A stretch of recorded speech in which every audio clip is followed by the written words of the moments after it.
enatadından ayra düşen ve hoğunlarla meyates çağaları kullama ulem berler. Ben bu orada hem Kur'an'ı berdim koymadı adına hoğunlarla meyates çağaları himayet vermek boyunca hayır sakavat ganlar tarafından anıp varan işler üreyen hem buysundur ya. Bu çağalara durmuş nokmançılık bilim almattanın bermek için diri olan ahli şertler döredirilir. Kananın serişlerinin hafavına yürüyte gödevçülüğü ve iyiliğe meyates çağaları, dürlü operasyalar ve beceriler amallar asırlıyor.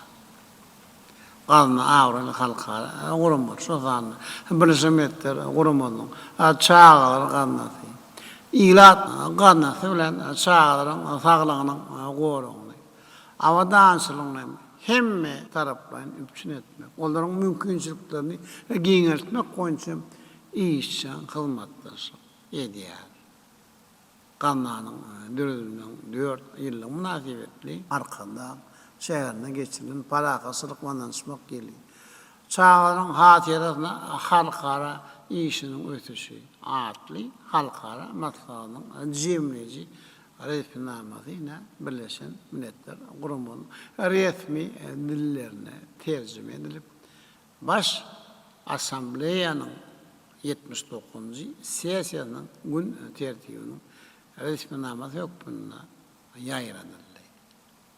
Kananın alıp varan işine halkar hem derecesinde yukarı baka verilmiyor. Devletimizde hoğunlardan ve çağları mehirli garayısın nüfurun tecrübenin toplumunun garası devletim insan perver siyasetin üstünlükleri besleniyanın görküyor.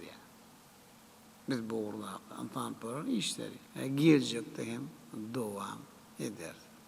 Bunların ahlakı bizim yurdumuzda adam faalımın avadansına o aradaki Aladanın ilkin zorunda duryanını aydın görküyor.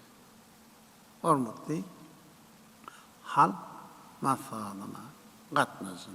Hormatlı prezidentimin alıp barayan daşarı siyasetin esası uğurların hem biri hem Birleşen Milletler uğraması bilen parakasının ve hopsunun behfidine hizmetleri ilerletmek bolup duruyor. Türkmenistan aklı işleri işen katlaşmak ve neticeli köp uğurlu hizmetleri yolu koymak bilen duruluk ölçün esasında halkara katlaşıklar teyze uluğumunu kemale getirmeye sallamını koşuyor. Şöyle Ağustos ayında havada milli siyaset doğuluğunda Birleşen Milletler Kurumu'nun dengede sıkalığı olmadık. Ötüp varayan yurtlar boyunca 3. matkalı hem yukarı derecede geçerli. Hizmettasık, katnasıklarını, kolunu markalı, ötüşe yardım vermek, sığar olan geçen halkara matkalı dengede çıkalığı olmadık. Ötüp varayan devletlerin dünya iktisadiyetine doğru koşuluşmağını üpçün etmekte. Bu yurtların behfitlerine, gönüktürlerin işleri, neticeli durmuşa geçirmekte mühim ehmeti iyi, bollu. Halkara matkaada katnasılan yukarı dereceli okuyuculuk düzümü Türkmenistan'ın bolun hormatın şahididir. Yurdumuzun dengede çıkalığı olmadık. Ötüp barayan yurtlar boyunca aklı mümin hizmetler koşuyan koşundurun ikrar edilmektedir. Yedi vatandaş, hormatlı adam. Türkmenistan'ın bir taraflı dine bir Türkmen halkının değil, bütün adamların hem gımmatlığıdır. Bir taraflı bizim parakatçılığı, hizmetleri, ünlüyen halklar hem doğunluğu, hem de ağzıviyeliği çağırayan işlerimiz, dünya yayan hem talimattır. Bu talimat edip vatanımızın büyük gireceğinin şanını dörediyen ve kuruyan merdana halkımıza teyze üstünlükleri kazanmada güç hem kuvvet veriyor. Yurdumuzun devletten arasında paraqatçılık ve anlaşmağı berkitmeye gönüktürlen başlanmışları halkara bilelisinde. Giyenem golluğu iyi. Bolya. Muğadi. Vatanımızın hemişelik bir taraf hukuk yağdayının. Birleşmiş Milletler Kurumu tarafından üçüncü ederek akrar edilmeyen şayet ediyor. Hürmetli adamlar, dünyada yekette üç kere akrar edilen bir taraf yurt ol Türkmenistan'da.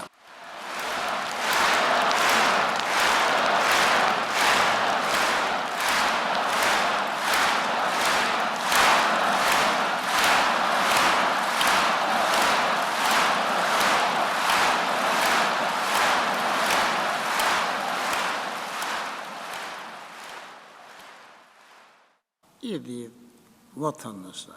Biz halkara paraqatçılık anlaşmak yerinin Birleşmiş Milletler Kurumu'nun esaslandırılmanın 80 yıllık jubiley yılına belirlenmenin çoğun mağazının barlığını görüyor. Elbette bunun bizim yurdumuz için ahiretin hem ehemmiyeti vardır. Sebebi bir tarihi sene yurdumuzun hemişelik bir tarafından şanlı 30 yıllık olan gavat geliyor. Geçen 30 yılın devamında bir taraf devletimiz burada bay tecrübe toplap alalasın ve doğusunun merkezine yoğruldu. Yakında hemişelik bir tarafından bulun. 30 yıllık münasebeti Türkmenistan'ın bir tarafının 30 yıllığına atlı Türkmenistan'ın jubiley medalini öğretmek hakkında Türkmenistan'a kanun kabul edildi. Yurdumun hemişelik onun bir taraflık siyasetinin, devletimizin milli kanunçuluğuna orunu hassa berkitmek maksadı ile bir taraf Türkmenistan'ın paraqatçılık anlaşmak siyasetinin hukuk esaları hakkında Türkmenistan'ın konstitusyon kanunu taslaması tayarlandı. Biz halkara paraqatçılık anlaşmak yerine dünya hizmetdaşları hassa hem de özara düşünüşmeyi patronlarcak çarelerin bir neçelerini meyilleştirdi. Nasıl 12. dekabrında olsa halkara paraqatçılık anlaşmak yerinin vakilçilikli formunu yok olan derecede geçirir. Yurdumuz halkara bilelishin, cevapkar ağzası yok bunun. Bir taraf hukuk yağdayına dayanıp diyalog paraqatçılığın kefilatli filosofiya esasında gelecekte hem halkara katnaşıkların ötüsüne münasip hem koşar.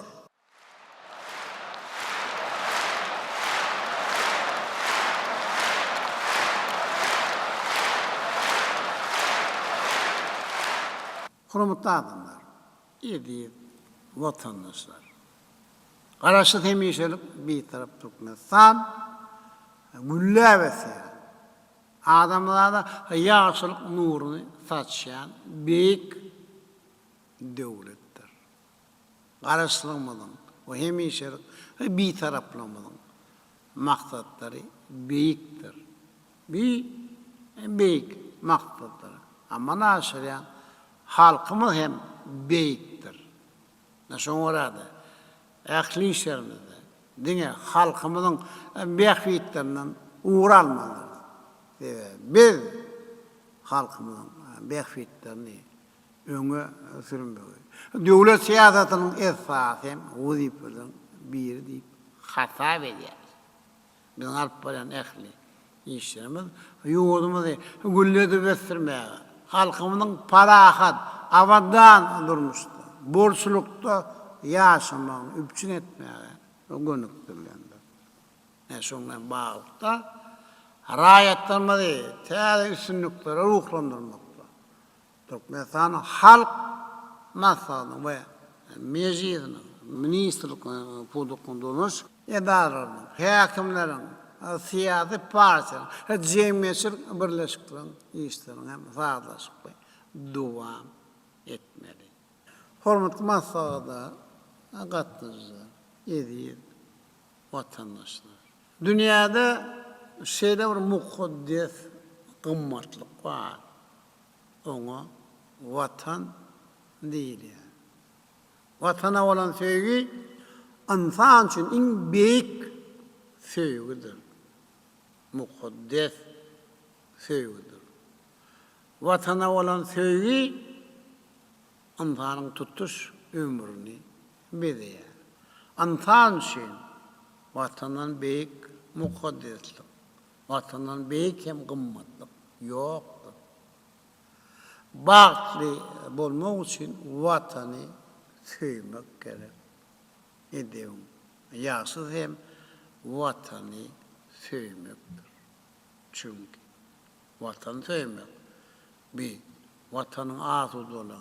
Güllep ösür için zahmet çekmektir. Ahlak etmektir. Sonra da vatana, halka, halma dedim. Fiile hormata, münasip olmak her bir insan için mukaddes borçtur. Belen mertebedir. Kim vatanını defetine tez eyler. Vatan hem onu başına tez eyler. Ne netip olsa gelecekte mi?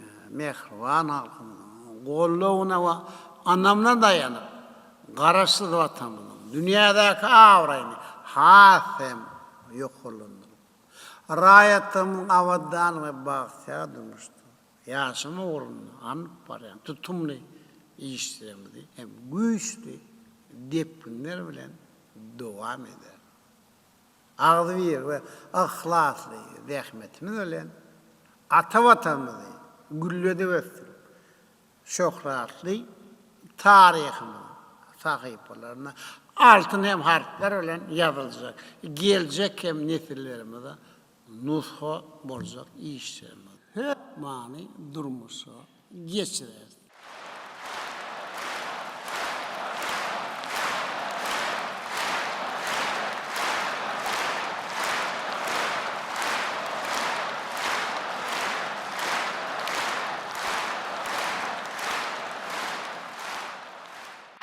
Hormatly vatandaşlar, hormatly prezidentimiz Berk Naktaşali vatan denge halk olan vatan.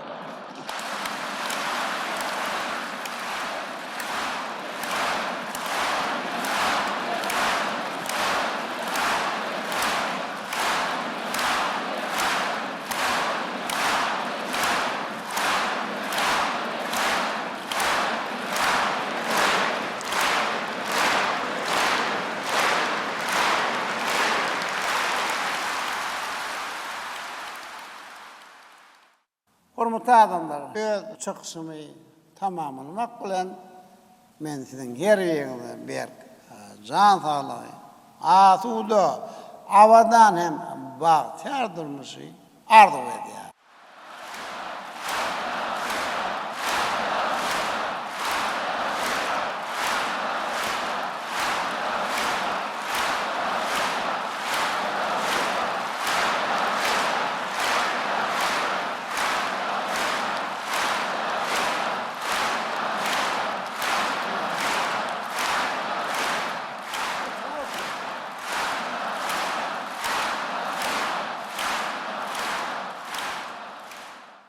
Hormatly masada gatnaşylar.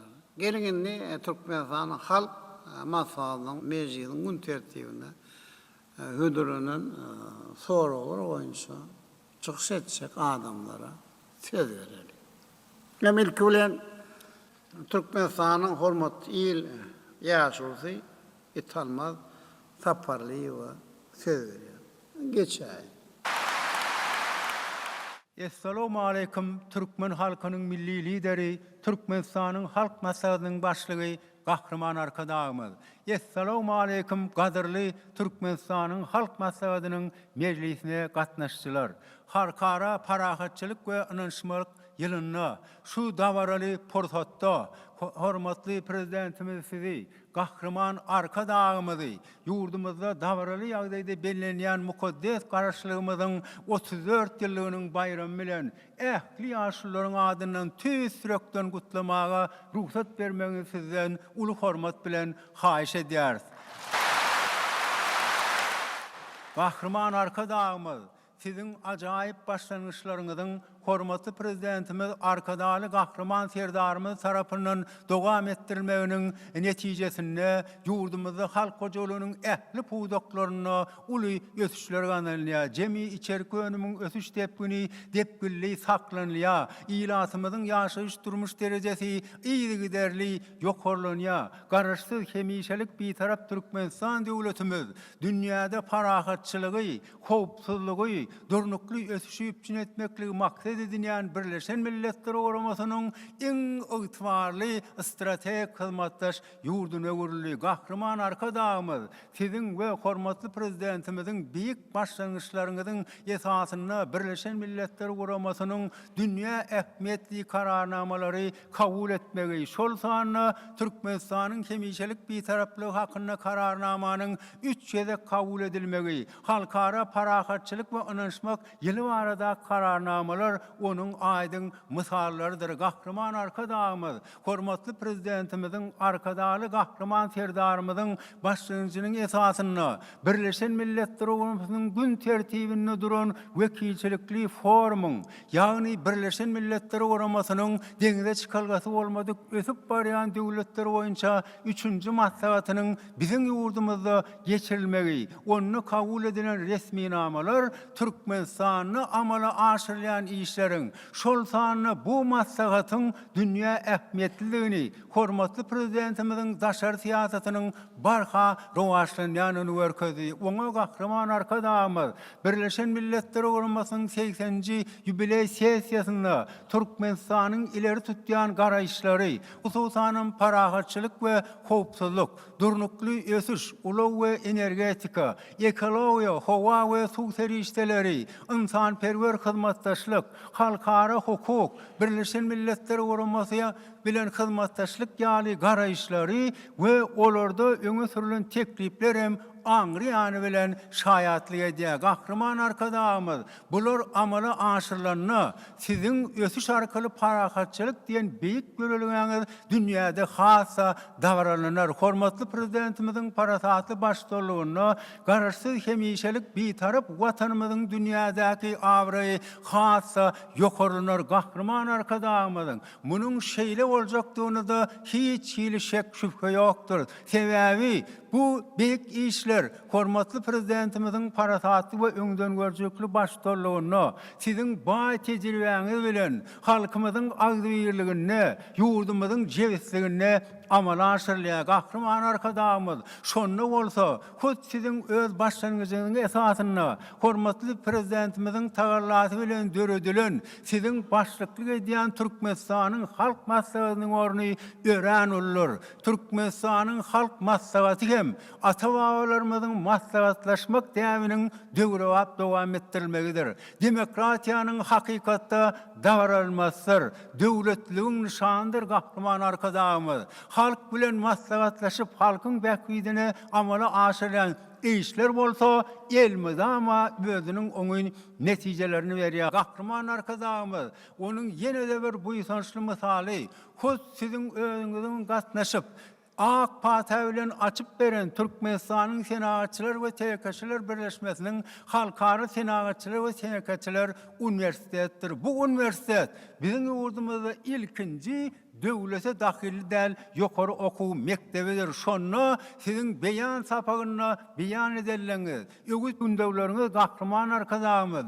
Biziň geljekki işlerimize täzeçe bazalga berdi. Täzeçe ýörelge boldy. Gahryman arkadaşymyz. Siziň döwletli maslahatda eden taryhy ähmiýetli çykyşyňyzda öňe süren ajaýyp tekliplerinizi, döwletli çözgütlerinizi biz ýaşylar bolup bir ağızdan gollaýar. Siziň we hormatly prezidentimiziň dünýäde dawaranýan paraha söýjülükli insanperwer siýasatyňyzy mundan beýlegem halkyň arasynda dünýäde wagt etmekde has ihlasly zähmet çekjekdigimize sizi gahryman arkadaşymyz hem de hormatly prezidentimiz arkadaşly gahryman serdarymyz anandyrmagy ruhsat bermeňizi isleýän uly hormat bilen haýyş edýäris. Gahryman arkadaşymyz size hormatly prezidentimiz arkadaşly gahryman serdarymyza maslahatlaşmak ýoly, demokratik ýol bilen garaşsyz hemýeçilik bir tarap Türkmenistan döwletimiziň hasy gülläp esmegi,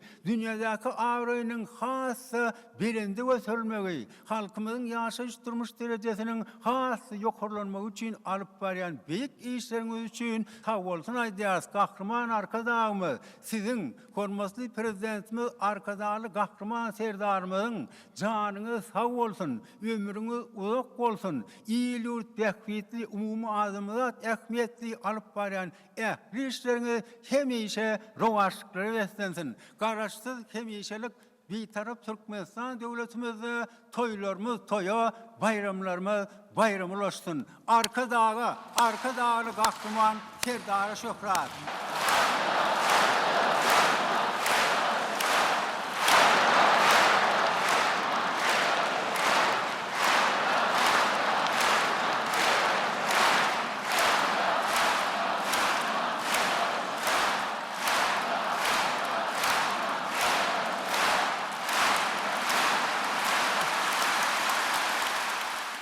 Köp sağ olun.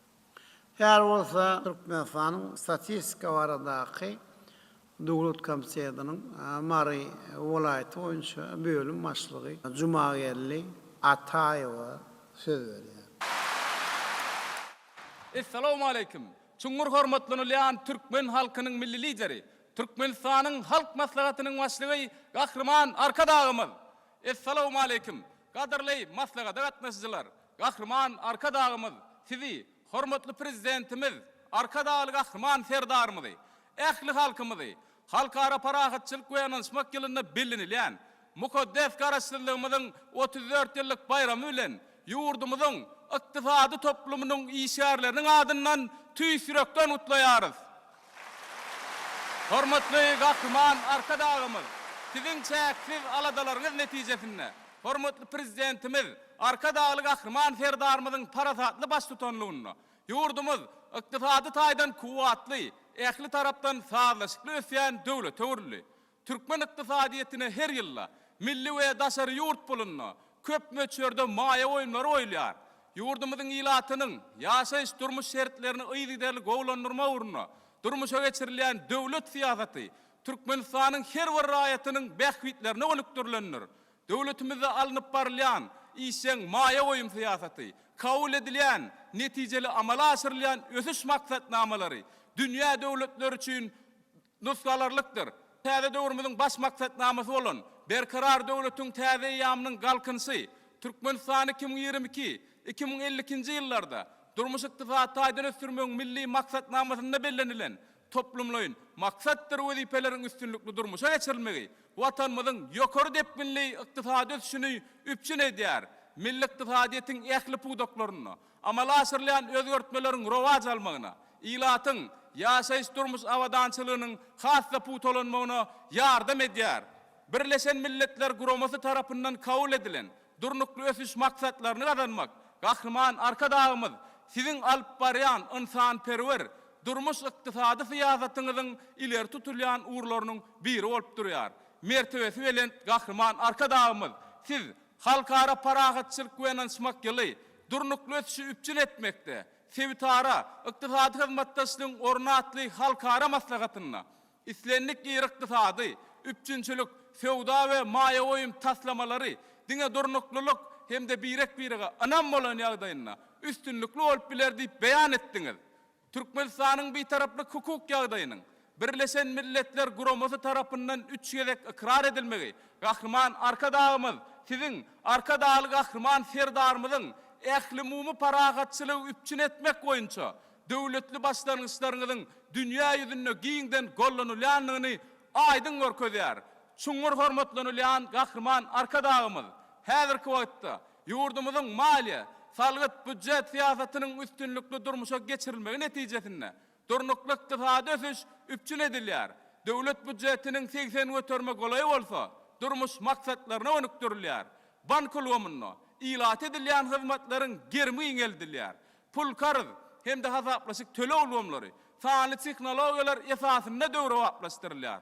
Halkara maliýe uramalary, dünýäniň awraýly rating agentlikleri tarapyndan ýurdumyzyň iktisady ösüşine ýokary baha berilýär.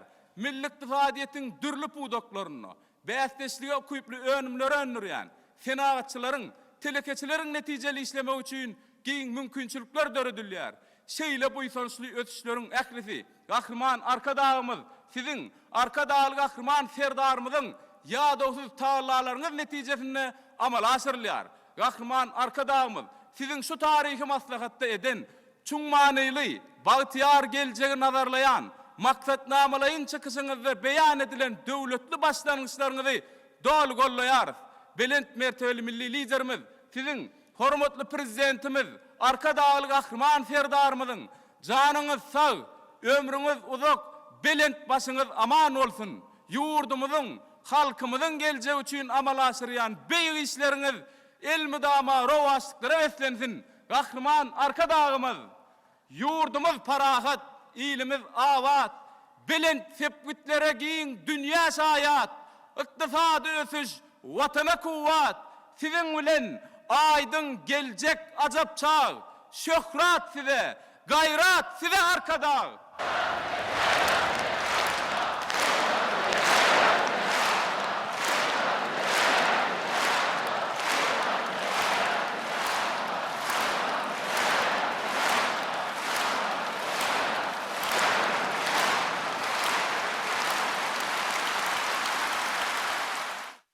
Köp sağ olun.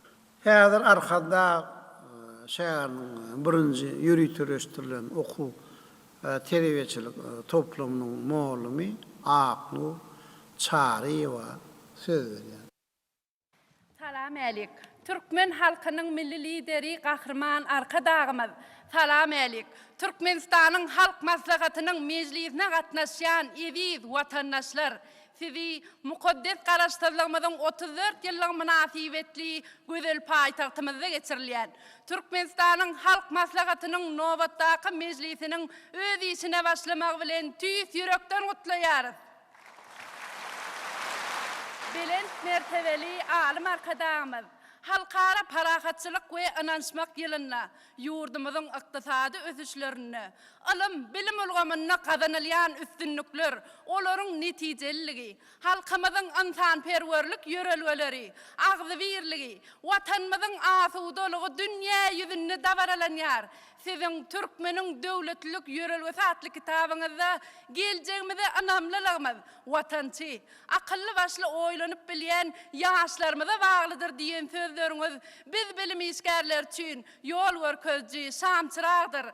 Türkmen halkynyň milli lideri gahryman arkadaşymyz, sizin watanymyzyň geljegi bolan, ilmli, bilimli, sagdyn ruhly, kemil ýaş nesli kemale getirme uğrundaky döwletli başlangyçlaryňyzyň hormatly prezidentimiziň baş tutanlygyna üstünlükli dowam etdirilmegi mehriban halkymyzda bu ýysanç duýgularyny döredýär. Täze okuw ýylynyň başlanmagy münasibetli ýurdumyzyň dürli sebitlerine, häzirki zaman çağalar baglarynyň, orta mektepleriň, ýokary okuw mektepleriniň gurulyp ulanylmaga berilmegi, ak mektebiň gapysyndan ilkinji gezek gadam basýan körpelere kompýuter sowgatlarynyň gowşurulmagy, ýaş nesliniň münasip terbiýelenmegi, sazlaşykly ösmegi, bilimler dünýäsine aralaşmak uğruna edilýän aladanyň misallary. Ýurdumyzyň çar kündünde bina edilen orta mekteplerde ýaşlarymyzyň müňlerçesi mugallim diýen belentkäriň eýesi bolup zähmet çekýärler. hormatly baş mugallimimiz, alim arkadağımız. Sizin adyňyzy buýsanç bilen göterýän Gurbanguly Berdimuhammedow adynaky howanarlyga metäs çağalara himayet bermek boýunça hayır sahabat gavnasyndan goýberilen ferişdeleri gözel paýtagtymyzda güneşli çağalar we yetkinjekler merkeziniň Babaraman adynaky döwlet çağalar kitapxanasynyň täze binasynyň guruluşyklaryny önükdirmek baradaky çözgüdüňiz ýurdumyzda çağalar hakyndaky aladanyň madama üns merkezinde durýanlygyny görkezýär. Gahrman arkadağımız, sizin hormatly prezidentimiz arkadağly gahrman terdarymyzyň beýik paýhasa ýugurulan nusgalyk kitaplaryňyz, gymmatly eserleriňiz biziň köňül buýsanjymyzdyr. Bu ajaýyp kitaplar her birimiziň ata watanymyza, bagtyarlyga betlenýän döwrümüze bolan buýsanjymyzy goşalandyryp, nesil terbiýesine deňsiz taýsyz hazinamyz gymmatly gollanmamyzdyr. Gahrman arkadağımız, sizin elem içraat gezeratly romanyňyzda mugallimyň sapak geçenini özüne alyp barşy çağa terbiýesine uly täsir edýär diýip bellenilýär. Berdimuhammed mugallimyň gymmatly sargytlary biz bilim işgärleriniň alyp barýan günnelik okuw terbiýeçilik işimizde hüner kämilligimizde esasy ýol ýörelge uruly. Sizin Türkmeniň döwletlilik ýörelgeleri, nurana geljek baradaky paýhasly sözleriňizden ruhlanyp, belent hem aýdyň maksatlara ýetmek üçin agzy berlikde ihlasly zähmet çekip, eziz watanymyzy ösüşleriň täze derejelerine çykarmak üçin okuyup başarnygymyzy, bilmemizi, halal zähmetimizi gaýgyrmar. Türkmenistanyň halk maslahatynyň başlygy Gahrman arkadağymyz. Biz şu sizin tarihi maslahatda eden çoň manyly çykyşyňyzy uly buýsanç bilen diňledik. Berkarar döwletimizde anyp berilýän içeri we daşar siýasatyny ýurdumyzy mundan meýlekde ösdürmekde ileri tutulýan ugurlar boýunça aýdanlaryňyzy tüýs ýürekden gollaýarys. Sizin arkadağly Gahrman serdarymyzyň janyňyz sag, ömrüňiz uzak, belent başyňyz hemişe aman bolsun. Ýaş nesillerimiziň nurana geljeginiň hatirasyna alyp barýan il ýurt bähwitli, bütün dünýä ähmiýetli işleriňiz hemişe uly rowaşlyklara beslensin. Gahrman arkadağymyz, halkyň beýik lidersiz arkadağ, ýagty nurly ykbalysiz arkadağ, eserleriňiz ýolumyza şam çyrag, alkyş size, şöhrat size arkadağ.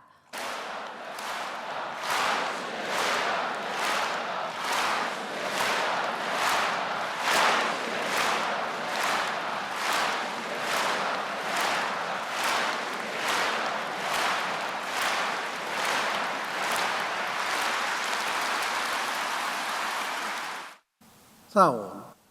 Eğer olsa Türkmen Hova Yolları Döwlet Gullugynyň Türkmenmaşy halkara hova meniniň hünermeni Şöhrat Sähedowa söz berýär. Assalamu alaykum. Şuňgur hormatlanylýan belent mertebeli Gahrman arkadağymyz. Assalamu alaykum. Hormatly maslahata gatnaşyjylar. Gahrman arkadağymyz sizi, arkadağly Gahrman serdarymyzy, ähli Türkmen halkymyzy mukaddes garaşdyrlygymyzyň 34 ýyllyk bayramy münasibetli Türkmenistanyň ulugy aragatnaşyk toplumynyň zähmetli rişgärleriniň adyndan tüýs ýörekden gutlaýarys. Türkmen halkynyň milli lideri Gahrman arkadağymyz halkara parahatçylyk we onanysmak ýyly diýilip atlandyrylan şöhratly ilimiziň her bir güni taryhy wakalary beslenýär. Sizin döwlet adam üçindir diýen insanperwer ýörelgäňizden göz başalýan döwletli tutumlaryňyzyň netijesinde agzy bir zähmetli halkymyzyň ýaşaýyş durmuş derejesi ýygyderli ýokarlanýar. Hormatly prezidentimiziň belleýişi ýaly eger uly ferişdeler binýadyna eýe bolan Türkmenistanyň dünýä ulgamyny işçiň ýakynlaşmagy häzirki döwrüň möhüm wezipesi bolup durýar. Munyň üçin ýurdumyzda iň täze enjamlar bilen üpsün edilen howa hem demir ýol menzilleri guruldy. Täze açyl bulanma berilen Balkanawat halkara howa menzili, Türkmenmaş halkara howa menziliniň durkunyň täzelenmegi, sebitde ähli mumulog geçelgeler ulgamynyň möhüm halkasyna urulyp, dünýäniň çar künjeklerine täze howa gatnawlaryň germi giňeldildi. Belent mertebeli Gahrman arkadağymyz, sizin Türkmenistan Büyük Yüpek Ýolunyň ýüregi atly kitabyňyzda ulug aragatnaş gulgamyny bar bolan giň mümkinçilikleri durmuş ornaşdyrmak, olar täzekde derece ýetirmek arkaly iňňän ýokary netijeler gazanyp, bu urda ýyşsaň hereket edýänligimiz hem bellenilmeli ýagdaýdyr diýip nyktaýarsyňyz. Häzirki wagtda arkadaly gahrman serdarymyzyň başçylygyny ulug kommunikasiýalygyny giňeltmäni önükdirilen toplumlaryň milli maksatnamasy üstünlükli durmuşa geçirilýär. Dünýä ýurtlary bilen bu urda hyzmatdaşyk gatnaşyklary iýiligderli ösdürilýär. Bu ulgamda amalaşdyrılan siýasatyň esasy maksady Türkmenistanyň çäktaýdan amatly ýerleşinden Ýewropa bilen Aziýanyň arasyndaky üstsaşyr köprü hökmünde ulug düzüminiň ägir ulu kuwwatyndan dol derejede peýdalanmakdan ibaratdyr. Awada milli siýasatçylyk zowlagyny ulu üstünlükler bilen geçirilen Birleşen Milletler Guramasynyň deňize çykalgasy bolmadyk ösüp barýan döwletler boýunça 3-nji maslahaty döwlet berkararlygymyzyň ýeten belent derejelerini ýene bir ýola bütün dünýä äşgär etdi. Munyň özi ýurdumyzyň giň gerimli halkara çäreler geçirmäge, dünýä derejesindäki meseleleriň çözgüdüne işçiň gatnaşmagyna, halkara awraýynyň hassa ýokarlanmagyna ýardam berdi. Bu halkara ähmiýetli maslahatda kabul edilen resmi namalar deňize çykalgasy bolmadyk ösüp barýan döwletler boýunça durnukly ösüş, halkara hyzmatdaşlyk ýörelgelerini agrarlyklaryny tasdiklady. Hemişelik bitarap ýurdumyzyň bu urda toplan tejribesi, ulug diplomatiýasyny ösdürmek boýunça alyp barýan işleri netijeli gatnaşyklar güýçlendirmäge ýardam edýär. Şuňur hormatlanylýan gahrman arkadaşymyz, siziň ustad binägärlik ilhamyňyzdan kemale gelen Arkadaş şäherine häzirki zaman ýokary hili aratnaş hyzmatynyň internet ulgamy ýola goýuldy. Bu döwre wap tehnologiýalaryň işe ýerilmegi, edara kärhanalaryna, ýaşaýyş saýlaryna internet üçinçiligi boýunça mümkinçilikleri hassa giňeltdi. Bu işler gahrman arkadaşymyz siziň hormatly prezidentimiziň halkymyzyň esretli ýaşaýyş üçin döredýän ajaýyp mümkinçilikleriňizdir. Belent mertebeli Türkmen halkynyň milli lideri, siziň ýurdumyz mundan beýlekde ösdürmek, halkymyzyň ýaşaýyş durmuş derejesini hassa ýokarlandyrmak babatda öňe süren maksatlaryňyzy ýurdumyzyň durmuş ykdysadydan ösdürmegiň esasy uğurlar baradaky aýdanlaryňyzy biz Türkmenistanyň ulug aratnaş toplumynyň agzy berişgärleri bolup dolu gollaýarys. Şuňur hormatlanylýan gahrman arkadaşymyz siziň hormatly prezidentimiz, arkadaşly gahrman serdarymyzyň janyňyz sag, başyňyz dik, belent başyňyz hemişe aman bolsun. Döwlet ähmiýetli, halk bähwitli, beý işleriňiz elmydama rowaşlyklar etsensin gahrman arkadaşymyz. Ak ýollar uzaýar, illere sary, güller açýar ediz, diyar özgörüp, dünýä çykýar ulug aragatnaşyk, beýik, açyşlara utgoşup, gahrman arkadaşyň sag bolsun jany, arkadaşly serdar, watanyň şany.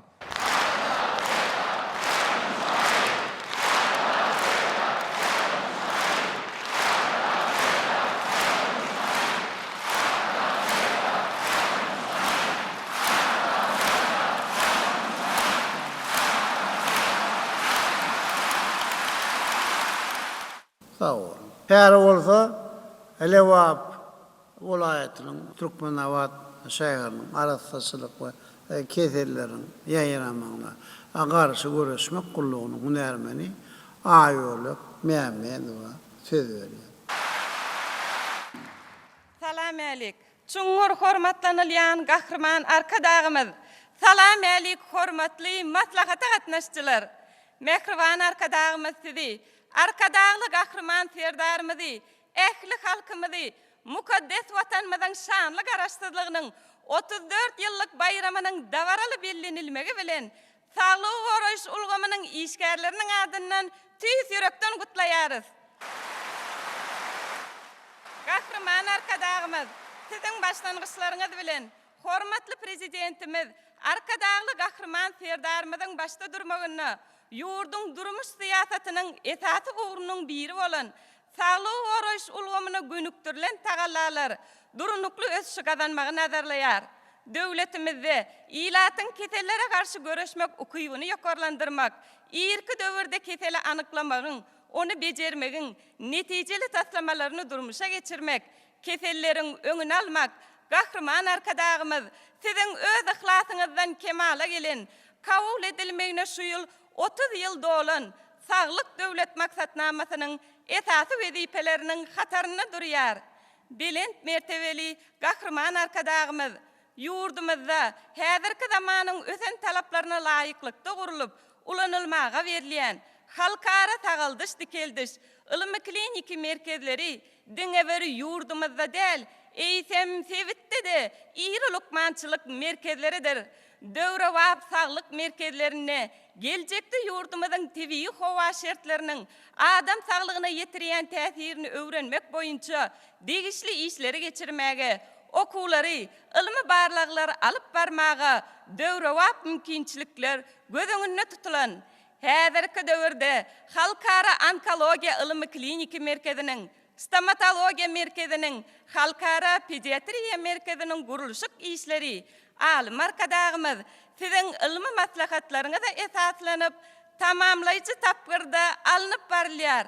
Biz lukmanlar munuň üçin Gahrman arkadağımız size, hormatly prezidentimize çäksiz alkışlarymyzy aýdýarys. Mehriban arkadağımız, Lukman arkadağımız, sizin baş tutanlygyňyzda Arkadağ şeheriniň ikinci tapgyryna bina ediljek senagat ve önümçülük toplumlaryna, şol sanyna, lukmançılık klasterine degişli önümçülük deskalaryna, öň dawarjy, innowasion teknologiýalaryň giňden ulanylmagy, halkyň awadançylygy barada edilýän aladanyň nowatdaky suwutnamasydyr. Gahrman arkadağımız, Arkadağ şeherine yerleşen Gurbanguly Berdimuhammedow adyndaky Çağalar Sağaldyş Dikeldiş merkezine dünýäniň öň dawarjy, ýokary teknologiýaly enjamlary ornaşdyrylyp, degişli bejerigi dikeldiş işlerini amala aşyrmak, lukmançylyk hyzmatlaryny ýokary derejede ýerine ýetirmek üçin ähli mümkinçilikler bar. Hayır Sahawat gaznasynyň serişdeleriniň hatabyna paýtagtymyzyň we yurdumyzyň welayatlarynyň lukmançylyk edaralaryna zerur operasiýalaryň geçirilmegi, ençeme howandarlyga mätäş çağalaryň saglygyny dikeldip, yüzlerçe maşgalalaryň ojagyna şatlyk nurun çaýdy. Arkadağ şeherine gaznanyň döredilmeginiň 4 ýyllygy münasibetli halkara maslahatynyň ýokary derejede geçirilmegi hem insanperwerligiň bütün dünýäde dawaralanýandygyna aýdyň şaýatlyk edýär. Bu insanperwerligiň, adamkärçiligiň beýik nuskasyny öwrilen işleriňiz biz saglyk goraýyş işgärleri üçin görelli mektebidir. Gahrman arkadağymyz sizin Arkadağly Gahrman serdarymyzyň, döwletimiziň ösüşiniň türkmen nuskasynyň, halkymyzyň awadan, bagtyýar ýaşaýyş durmuş derejeleriniň hassa ýokarlandyrylmagy ugruny alyp barýan işleriňizi, biz saglyk goraýyş işgärleriniň öňüne goýýan wezipeleriňizi üstünlükli durmuşa geçirmek uğruna canımızı ayaman, zähmet çekjekdigimizi inandirmaga ruhsat bermeňiz sizden uly hormat bilen haýyş edýäris. Gahrman arkadağymyz sizin, Arkadağly Gahrman serdarymyzyň janyňyz sag, başyňyz dik, ömrüňiz uzak bolsun, döwletli tutumlaryňyz hemişe rowaşlyklara weslensin. Mehriban arkadağymyz, siz türkmeniň howan nary lideri, siz türkmeniň mertebeli ykbaly, sizler geljegiň röwşen ak ýoly. Alkyş size, şöhret size Arkadağ.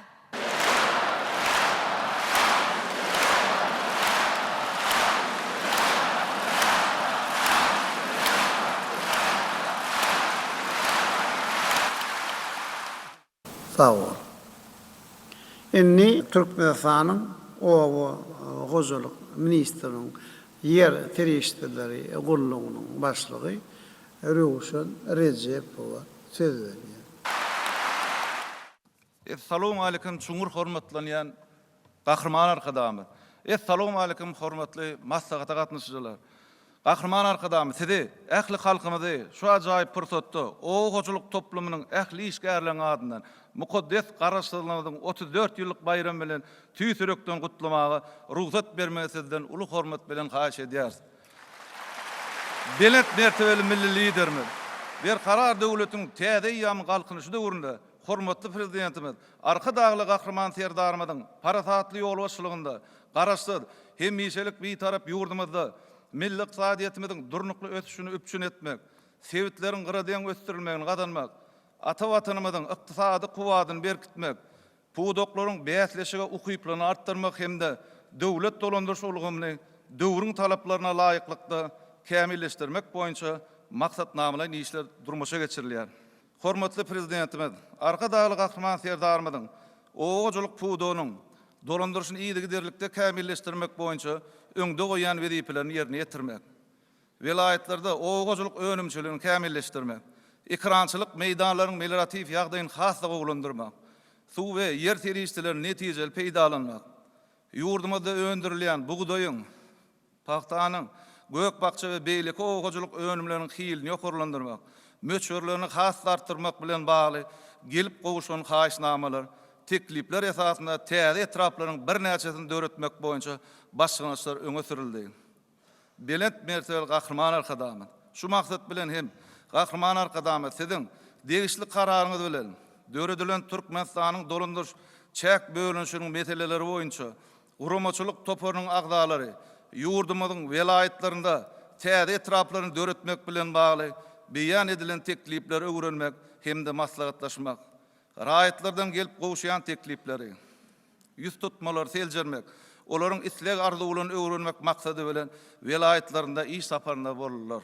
Gahrman arkadamy.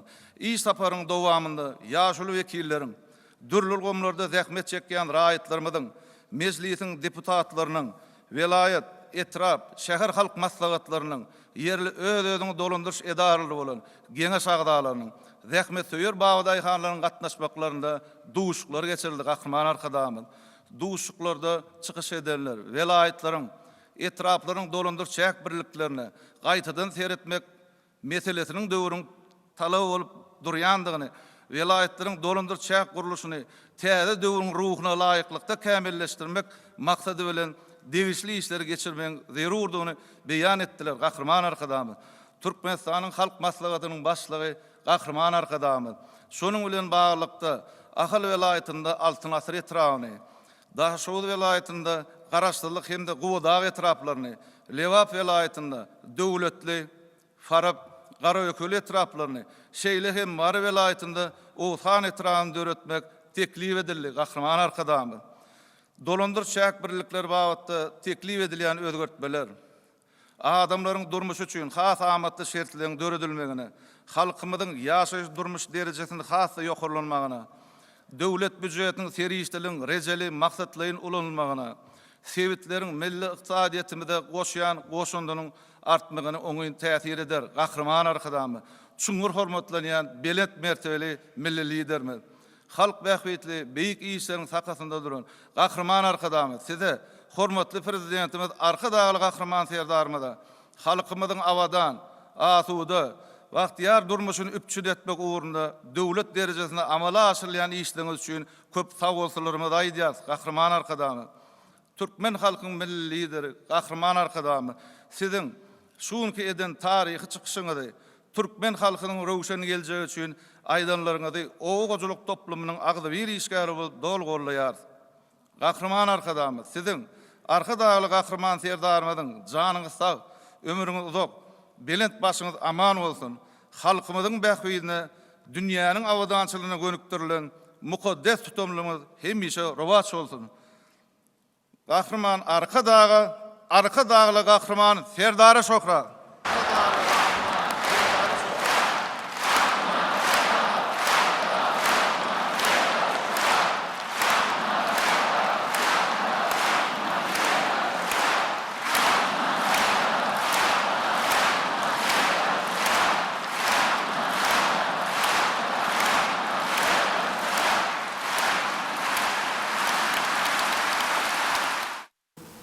Sağ olun.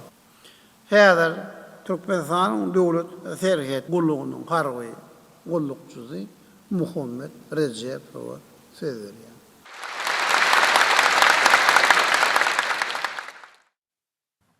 Hormatly Türkmenistanyň halk maslahatynyň başlygy, Türkmen halkynyň milli lideri Gahrman arkadagymyz, hormatly adamlar, ýediz watandaşlar, Sizi halkara parahatçılık ve anlaşmak yılında Türkmen halkının milli demokratik ve hukuk yörelgelerinin kämil nuskasına uğurlan. Türkmenistan'ın halk maslahatynyň Nowatdaky meclisiniň öz işine başlamak bilen ähli watan gorawçylarynyň adyndan gutlamaga ruhsat bermeňizi sizden ul hormat bilen haýyş edýäs. Biz erkanalyň we öz erkligiň bayramy bolan mukaddes garaşsyzlygymyzyň 34 ýyllygyny ulu ruh bilen tikende zähmet üstünlikleri bilen barlayan günlerde geçirilýän bu tarih häkmetli maslahatda döwlet berkararlygymyzy berkitmek, halkymyzyň durmuş awadançylygyny putulandyrmak babatda möhüm çözgütleriň kabul ediljekdigini tüýsürekden anýas. Gahrman arka dağymyz bugün Türkmen halky hemişelik bitarapligymyzyň şanly 30 ýyllyk toýuny batlyk adamlar bilen barýar. Bu ýylyň halkara parahatçylyk we anlaşmak ýyly diýilip bu ýyşgar bilen atlandyrylmagy tarihi nukta nazardan aýratyn ähmiýeti edir. Bu şugarda siziň tagalalaryňyz bilen täze ötüş ýoluna gadammasan, hormatly Belen Serkerde başymyzyň parasatly başçylygynda barhara wasanýan ýurdumyzyň daşary syýasatynyň dünýäde parahatçylyk ýaýmaň, halklar agdy birligi, jewitsige çağırmaň, hem de olary dostlukly maksatlaryň daşynda jem etmeň, işeň we netijeli uralyny öwürlendigi äşkär ýüze çykýar. Biz ýurt gorawçylary bu şugar baýda edinip, har ulukçylaryň hali adaýyny gowlandyrmak babatdaky tagallalardan ruhlanyp, Oğuz Han, Bayram Han, Toğrulbeg, Çağrıbeg, Alparslan, Sultan Sancar, Sultan Celaleddin ýaly milli gahrmanlarymyzyň watançylyk mektebini münasip dowam etdirer. Parahatçylyk söýjülük ýörelgesinden uralýan harby doktrinamyzyň işarnyksız ermek bilen garaşsyz watanymyza hemişe pek wepadarlyk bilen gulluk edip, bitarap döwletimiziň parahat durmuşyny gözümüzün görüzdeýin gorar. Belent mertebeli milli liderimiz, halkymyz merdi merdanalygy, edermelligi, gaýduwçylygy aýratyn hormat goýýar. Watanyň asudalygynyň, ilgüniň bagtyarlygynyň, nesilleriň awadan durmuşynyň hatirasyny, garawaşyny orta goýan gerçeklerimiziň sarpasyny belentde tutýar. Berkarar döwletiň täze ýamanyň galkynçy döwründe harby we hukuk goraýjy edaralaryň harby ulukçylarynyň, kendi işgärläriniň gulluk iş, ýaşaýyş durmuş şertleri ýygyderli gowlandyrylýar. Milli goşunmyzyň maddi enjamlaryň binýat putulandyrylyp, döwrewap harby şäherçiler, binalardyr deskalar toplumlary gurulyp ulanmaga berilýär. Bu bolsa ýurdumyzyň asman asudalygyny, zemin parahatlygyny üpçün etmäge saldamly goşunty goşýan, watan gorawçylaryna goýulan belent hormatyň, syňma sarpanyň aýdyň şandyry. Siziň watan söýmekde, mukaddes topraga wepal bolmakda tarih şahsiýetlerimiziň bitiren işleri, amallary bize görellemekdedir diýen watançylyk çağırşyňyz bolsa, merdana pederlerimizi özlerine nuskalyk görelledinýän watançy ýaşary, ýurdumyzyň harby we hukuk goraýjy edaralarynyň düzüminde ediz watanymyza, mehruwan halkymyza pek wepadarlyk bilen gulluk etmäge ruhlandyrýar. Hut şonuň üçinde watan gorawçylary garaşsyz, hemişelik bitarap Türkmenistan watanymyzyň öz ýurtýarlygynyň, çäk bitewilliginiň, konstitusiýon guruluşynyň, döwlet serkedimiziň midemezdeniň, ýurdumyzyň howpsuzlygynyň we jemgyýetçilik asudalygynyň ygtybar gorawyny üpçün etme uğrunda ihlas başarnyklaryny gaýgyrman mukaddes toprağymyza ak ýürekden gulluk edýärler. Hormatly arka dağymyz, siz watançylyk terbiýesi bilen kemale gelen nesiller watan berkararlygynyň kepili we zynatydyr diýmek bilen biz watançy ýaşara ulgyna bildirýärsiňiz.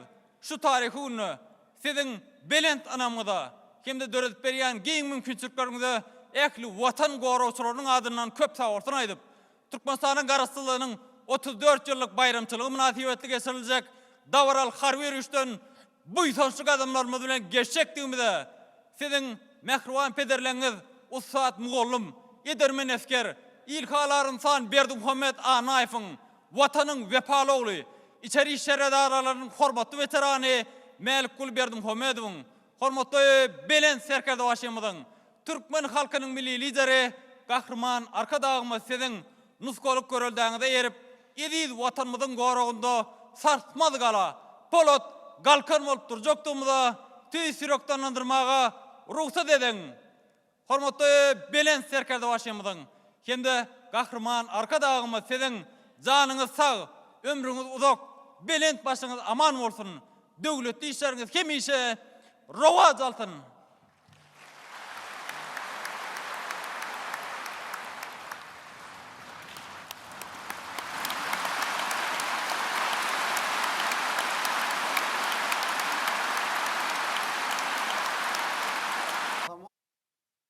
Garasız, Bakı bir taraf vatanımıza, mehruvan halkımıza, Türkmenistan'ın hormatı prezidentine, Türkmenistan'ın yaralı güçlerinin belin terker davasına kul eder.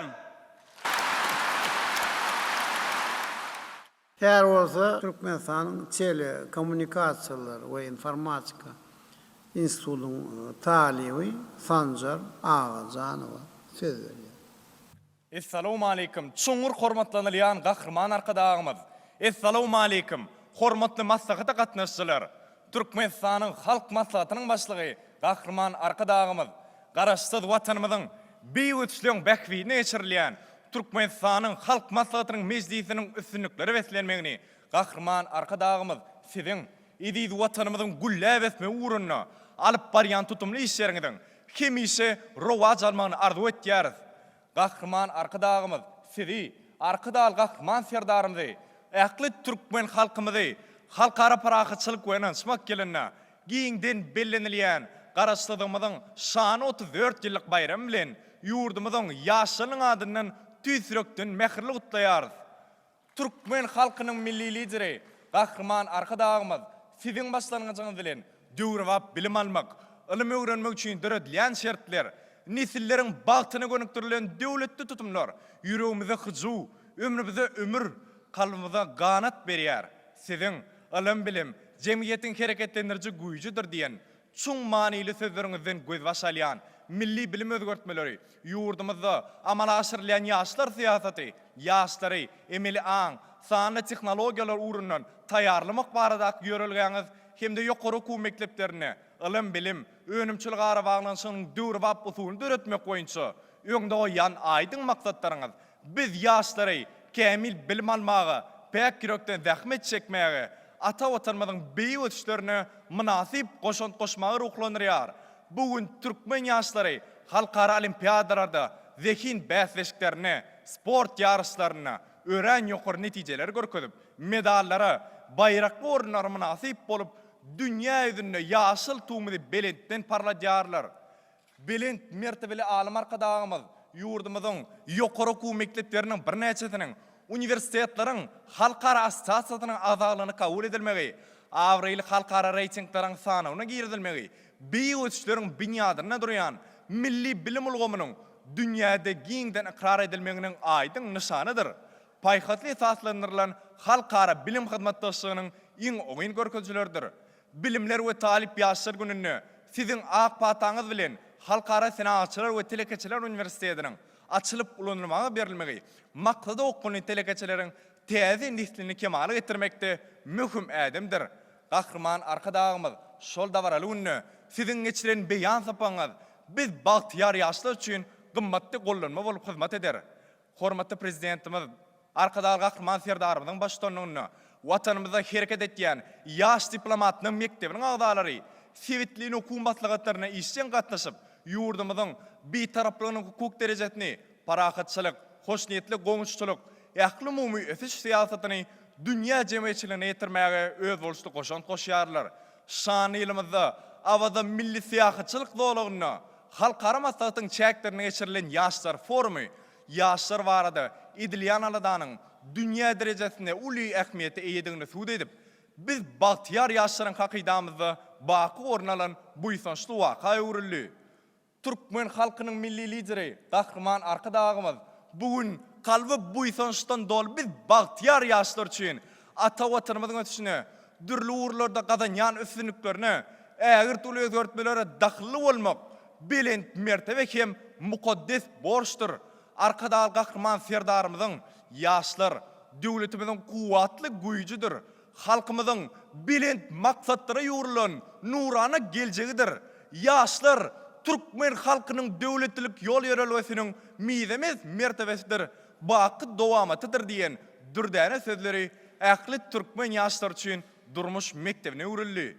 Belent anammilerinin talan bu çoğun manili sözler yaş nesli, büyük pederlerimizin zahmetsizlik yörelmesine eýermäge itergi berýär. Belent mertebeli gahırman arkadağımız, nurana yertirlere batlyk adamlar bilen barýan, sizin jöwhür paýkasyňyz kalbyny şygar edinen, biz ýüreg joşgun ýaşlar, şu tarih maslahatda öňe süren teklipleriňizi, döwletli çözgütleriňizi tüýsürekden gollaýarys. bu beyik maksatlarınızı durmuşa geçirmekte, gucur gayratımızı gaygırmajaktığımızı ınanırmağa ruhsat bermeňizi sizden ul hormat bilen haýyş etýäris milli liderimiz. Biz ýaşlara ähli wagtda ýol ýörelge bolýan, ihlasly okumagy, döretmägi, gurmagy, bagtyar döwrümizden ruhlanyp ýaşamagy giň mümkinçilikleri döretip berýän gahrman arkadagymyz sizin arkadagy gahrman serdarymyzyň janyňyzyň sag, ömrüňiziň uzak bolmagyny, döwletli tutumlaryňyzyň rowaçlyklara beslenmegini diýsirmizden arzu etýäris. Parahatlyk, cümle jahan ikrary, inanışmak, ýaş yürekliň kelamy, dünýä salgy bergen aýdyň ak ýoly, howan nary, milli lider şöhrat, arkadagy gahrman serdary şöhrat.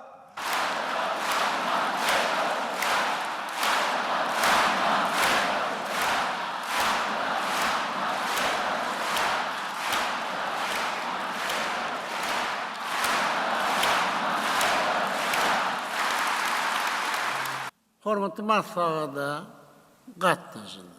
Ýene de araňyzda çykyş etsek bamy. Gelin. Men Türkmenistanyň halk maslahatynyň ýaşlylar geňeşiniň agzasy, Türkmenistanyň hormatly ýyl ýaşlysy Ýalmurad Atamuratov. Assalamu alaykum, çuňur hormatlanýan Türkmen halkynyň milli lideri, Türkmenistanyň halk maslahatynyň başlygy gahrman arkadagymyz. Assalamu alaykum, şu dawra gatnaşýan hormatly adamlar. İlki bilen gahrman arkadagymyz sizin başçylygyňyzy ýokul ruhu bilen dige beslenip geçirilýän şu günkü Türkmenistanyň halk maslahatynyň meclisi we mukaddes garaşdyrmanyň 34 ýyllyk toýu bilen gahrman arkadagymyz sizi arkadagy gahrman serdarymyzy we ähli bagtyar halkymyzy şu maslahata gatnaşýan ýaşlylaryň adyndan tüýs ýürekden gutlaýaryn. Bizim parahat durmuşumuz, eşletli zamanamız, sizin durmuşa geçirýän beýik işleriňiziň, ýazysyz rahmetiňiziň, arkadagy gahrman serdarymyzyň gündelik aradalarynyň ajaýyp meýweleridir. Gahrman arkadagymyz sizin her bir başlan işinizi münasip dowam etdirýän arkadagy gahrman serdarymyzyň tagallary bilen ýurdumyzda uly ösler gazanylýar. Edil watanymyz Türkmenistan gülleye guraçya. Yurdumyzyň ykdysadyetiniň ähli puwdoklaryna ägir üstünlikler gazanylyp gowşamaýan bady bilen täze sepkitleri tarap ynamly öňe barýar. Bagtyar halkymyzyň ýaşaýyş durmuş derejesi ýygy ýokarlanýar. Arkadagy gahrman serdarymyzyň öňdürgürjülükli siýasety netijesinde ýurdumyzda ýakynly arkadagy şäherinde, Ahal welaýetinde, Daşogur welaýetinde ullanmagy berilen döwrawap şäherçelerde, owalarda müňlerçe maşgaralar täze zaýlary göçüp gelmegi we şu ýerde iş ýerleriniň döredilmegi halkymyz baradaky aladanyň nişanydyr. Beýle beýik işler diňe gurply döwletlerde bolup biler. Gahrman arkadagymyz.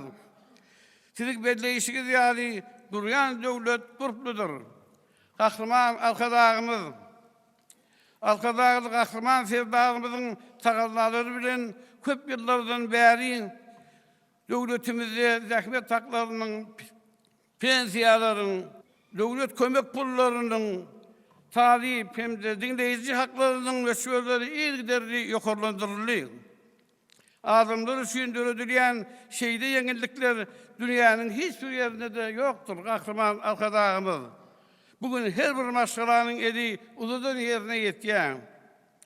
Agzybir halkymyz parahat, asuda, bolu diýen bagtyar durmuşda ýaşaýar. Ogul gyzlarymyz, agtyk çoğluklarymyz okuwa, işe, alkaýyn gidip gelýärler. Hudaýa şükür, asmanymyz arasy halkymyz agzybir. Yurdumuz parahat, gahrman arkadagymyz. Parahat asuda durmuşyň özi, bagasyna ýetip bolmajak uly bir baýlykdyr. hem gymmatlyktır gahrman arkadaşymyz.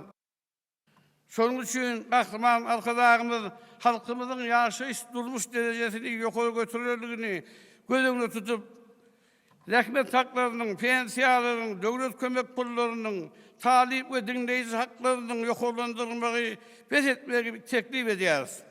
Gahrman arkadaşymyz, şu teklipi goldamaňyzy sizden tüz yürekden haýyş edýäris. Gahrman arkadaşymyz. Tırşytlandyrylacak serişler bolsa, ýurdumyzy minden beýleki ösürmäge, beýleki wajyp uğurlary bölükdirilse, hassa talabaýyk bolar diýim. Biziň ediz diýarymyz, ajaýyp zamanamyz, nurany elçilerimiz, sizin arkadaşly gahrman serdarymyzyň giýje günü çekýän zähmetiniň netijesidir, gahrman arkadaşymyz. Türkmen halkynyň milli lideri, Türkmenistanyň halk maslahatynyň başlygy, gahrman arkadaşymyz, sizin arkadaşly gahrman serdarymyzyň halkymyzyň bagtýarlygy, nesillerimiziň nurany geljegi, ýurdumyzyň ysgal bereket bolçulugyny alyp barýan döwletli işleriňiz sahabatly ýollarda dine üstünlükleri beslensin. Sizin janyňyz sag, ömrüňiz uzak, mertebeňiz mundan has belent bolsun. Oy beýik bir wasiz hemişe öz penasyna aman saklasın. Gahrman arkadaşymyz. Döwletim berkarar, döwrüm bagtýar, ömrüň uzak bolsun, ediz arkadaş.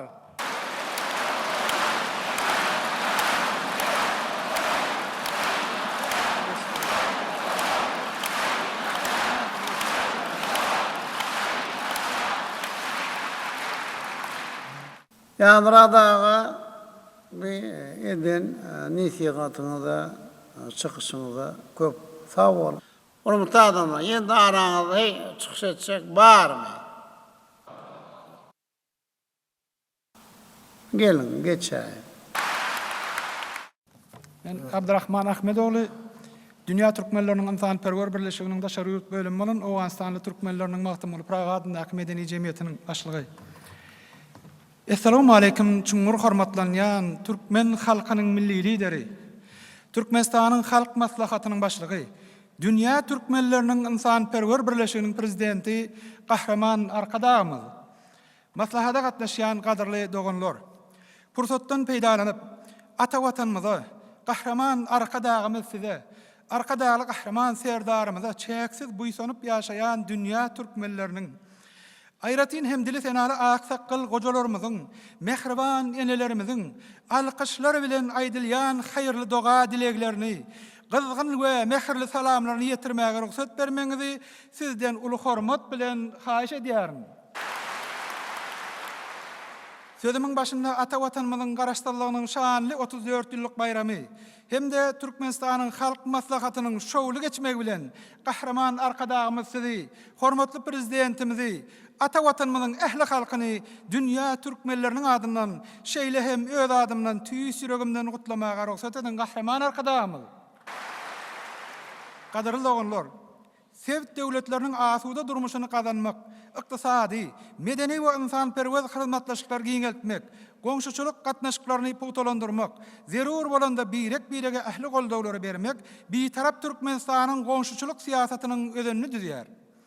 Gahrman arkadaşymyz, siz jowher paýhasyňyz bilen giýjäňizi gündüz edip, köp ýyllaryň dowamında Türkmenistan döwletiniň bitaraplyk siýasatynyň esasynda dünýä döwletleri bilen, aýratyn hem goňşy döwletleri bilen gatnaşyklary puwtalandyryp, ähli türkmen milletini adalatly, ynsanperwer, parahat söýür, mätäje kömegini ýetirip bilýän, başga halklaryň däp desturlaryna hormat goýýan we öz medeniýetini, gadymdan gelýän däp desturlaryny gorap saklaýan millet hökmünde we dünýä halklarynyň arasynda syýlagly hormatly millet bolup tanalyp ýaşamagymyz bu hut siziň türkmen halkymyza eçilen uly peşkeşiňizdir.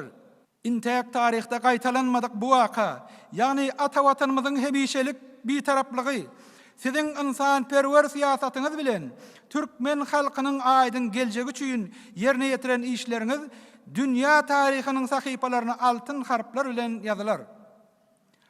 Muňa bolsa ýer ýüzündäki ähli türkmenleriň bu ýysonç bulagyny jeyhun deýin joşdurup, haysi yurtlarda yaşayandygyna garamazdan ähli türkmenleriň kalplaryndan müdümlik orun aljakdygyny hiç şeýle şek şüphemiz ýokdur. Çuňur hormatlanýan gahraman arkadagymyz. Arkadaly gahraman serdarymyzyň peder ýoluny üstünlikli dowam edip, oýlanşykly, öňlenwerjilikli, içeri we daşary siýasatynyň netijesinde ata watanymyzyň halkara giňişligindäki awray mertebesini hassa belende götürüp, tutan yerli işler alyp barýandygyny dünýä türkmenleriniň bu ýysonçlary çäksiz bolup, tüýs ýürekden alkyşlar aýdyp ýaşaýarlar. Yeri gelende aýtsak, ata watanymyzyň goňşy Awganistan döwleti bilen dost dogonluk gatnaşyklary diýseň putolandyrylyp, Awganistana ýygyderli iýerleýän insan-perwer kömekleri, umumy adamzat ähmiýetli gurulan we gurulýan binýady gurulşyklary we bir näçe sewit behwitli ykdysady işleriň üstünlikli öňe barýandygyny bu ýysonç bilen aýratyn belläsim gelýär.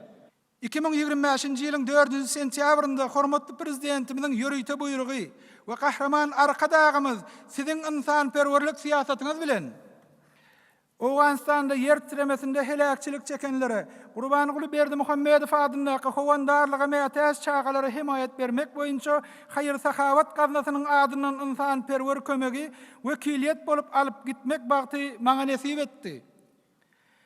Men bir Awganistanly türkmen bolup, türkmen uçary bilen şeýle öz ýaşaýan ýurduma şeýle insan-perwer kömegi, onda da tebii hadisasynda helakçikelleri ýetirmek, bu hudsiziň daşary ýurtlarda ýaşaýan türkmenleriň hakyky hosdary bolup hawandarlyk edýändigiň nobatdaky aýdyň suwtnamasy boldy.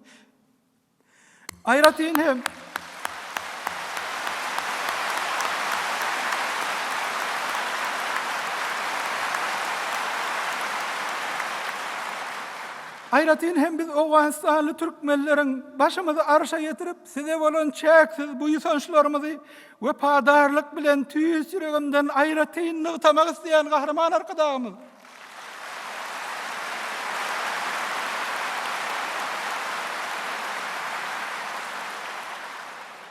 Awganistanyň häkimiýeti we halky tarapyndan ata watanymyzyň gahraman arkadagymyz siziň arkadaly gahraman serdarymyzyň şanyny aýdylýan hoşallyk sözlerini eşdenimde söz bilen beýan edip bolmajak. Geçmişdäki şeýle asuda watany siýaly edermen milli lider arzulap geçen ata-babalarymyzyň şadýan ruhlary göýe daşyma halka urap, türkmen halky dünýäde iň bagtly milletsiňiz diýen ýalydy.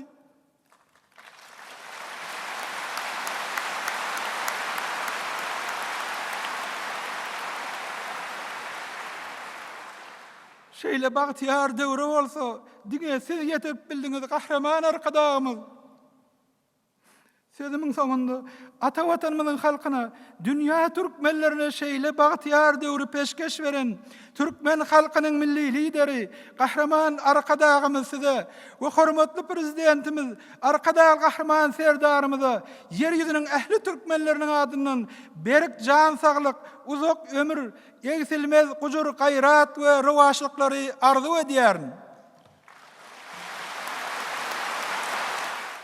Dillerde ýanglanyp senaň seher çağ, dillerde ýanglanyp senaň seher çağ, dünýäniň gowheri şäher arkada, her ýana seretseň mermerli çarbag, gencinden nur seçen sagwal arkada, ak ýoluňyz dowamydyr arkada.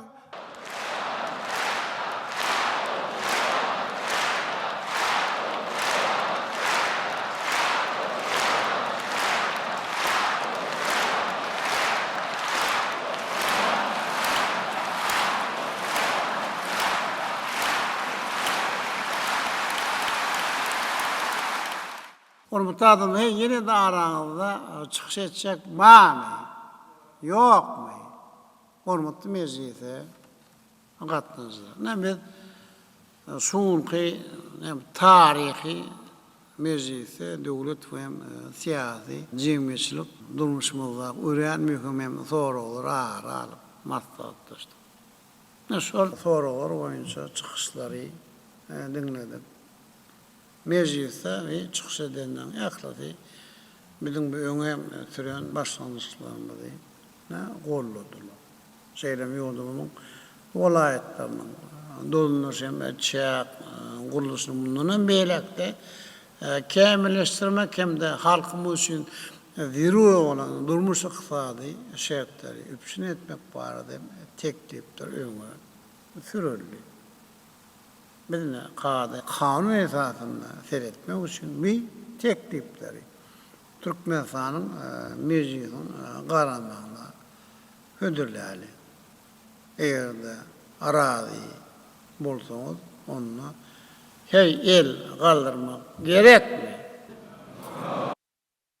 Yok mu? Gülmanova bir resminamını size geçiriyor. Size Türkmenistan'ın meclisin deputatlarıyla esası hareketmede bir mesele ötemeye gelen neticeni beyan edersiniz. Maslahat koşulunda meclisin deputatları hem de Türkmenistan'ın prezident divanı ve minister kabinetinin umumi bölümünün resminamlar ile işlemek bölümçenin hünermeler için işleme ehli şerttir, döredilir. Ne özünü hayfi kanuna layık görüyor musun? Onunla işleyen amala aşır verin. Yani resminamaları tayarlamak boyunca inni değişli işleyen geçiriverin. Hormatly adamlar, aziz vatandaşlar, hormatly meclise gatnaşyjylar. Häzir bolsa gyýyska wagtlyk hareketme edeli. Hareketmeden soň bolsa meclisiň işini dowam eder. Hareketme wagtynda Türkmenistanyň meclisiniň maslahaty geçirildi. Onu halk maslahatynyň meclisinde ýurdumyzyň vilayetleriniň dolandyryş şäher guruluşyny mundan meýlekde kämilleşdirmek hemde halkymyzyň ýaşaýyş durmuş şertlerini mundan meýlekde ýokarlandyrmak barada öňe sürülen teklipler ara alınıp maslahatlaşyldy.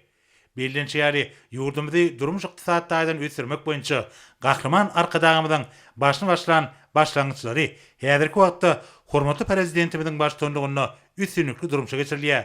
Halk maslahatynyň meclisinde ýurdumyzyň vilayetleriniň dolandyryş şäher guruluşyny kämilleşdirmegiň ýylatyň ýaşaýyş durmuş derejesiniň hasy ýokarlanmagyna ýardam berjektigi bellenildi.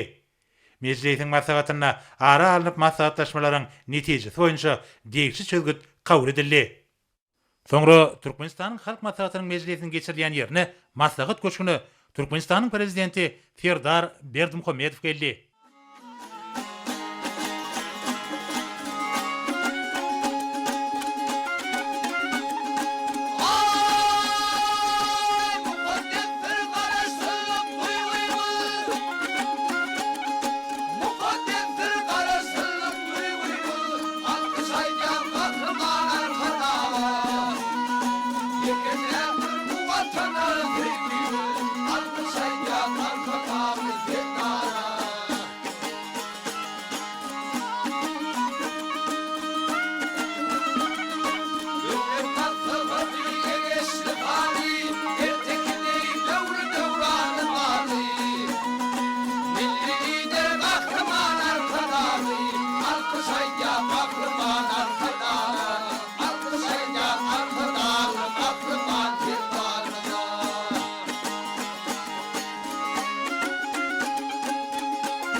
Soňra bir ýerde hormatly prezidentimiz arkadagy gahrman serdarymyzy Türkmen halkynyň milli lideri, Türkmenistanyň halk maslahatynyň başlygy gahrman arkadagymyz mehirli garşylady. Hormatly adamlar, Türkmen halkynyň milli lideri, Türkmenistanyň halk maslahatynyň başlygy gahrman arkadagymyz, hormatly Gurbanguly Berdimuhammedow, garaşdyr. Baky bir tarap Türkmenistanyň çoňur hormatlanylýan beýlent mertebeli prezidenti Serdar Berdimuhammedow.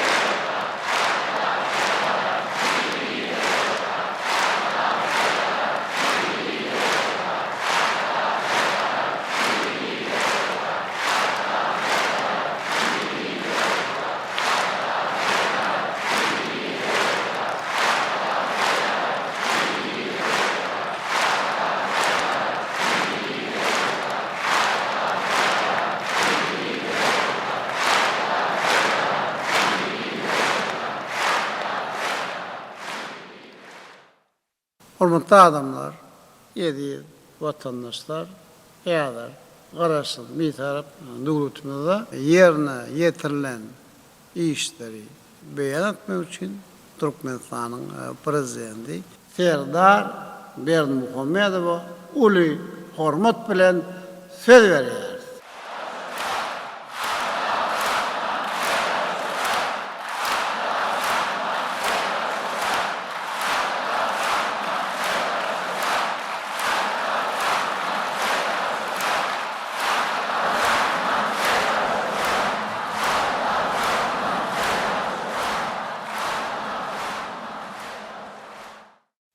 Ediz vatandaşlar, hormatly halk maslahatynyň meclisine gatnaşyjylar, bir karar döwletiň täze eýamynyň galkynçy döwründe baş bayramyny, Türkmenistanyň garaşsyzlyk bayramyny şanly wakalar we zähmet üstünlikleri bilen garşalýar. Sizi we mehriban halkymyzy mukaddes garaşsyzlygymyzyň 34 ýyllyk bayramy bilen tüýs ýürekden gutlaýan. Sizin ähliňize berk can saglygyny, bagtyar durmuşy we alp barýan işleriňizde ulussunlukları arzu edýän.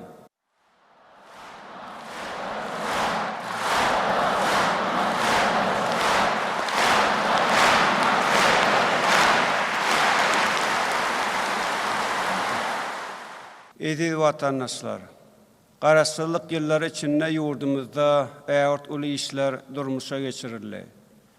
Iqtisadiyetimiziň ähli uğurları boýunça düýpli özgertmeler amala aşyryldy. Garaşsyz hemişelik bir-tarap döwletimiziň at awraýny, belent derejelere ýetiren Türkmen halkynyň milli lideri, Türkmenistanyň halk maslahatynyň başlygy, Gahrman Arkadağymyzyň beýik başlanýşlary, belent tutumlary bilen ata watanymyz kuwwatly döwlete öwrüldi. Parahatçylyň we dostlugyň ýurdy, ygtybarly hyzmatda şökmünne ýurdumyzyň halkara giňişligindäki awraýy barha pogtolanýar. Biz şuň Türkmenistanyň halk maslahatynyň meclisini geçirmek bilen garaşsyz döwletimizi mundan beýlekde ösdürmekde öňde duran wezipeleri kesgitler. Bu wezipeleri üstünlikli durmuşa geçirmek maksady bilen möhüm ähmiýetli resmi namalary kabul eder. Hormatly meclise gatnaşyjylar, biz ykdysadiyetimiziň ösüşini maksatnamalaryň esasy alyp barmaga möhüm ähmiýet berýär. Täze tehnologiýalar we innovasiýalar esasynda häzirki zaman ykdysadiyeti döretmekde ulussunlukları kazanýar.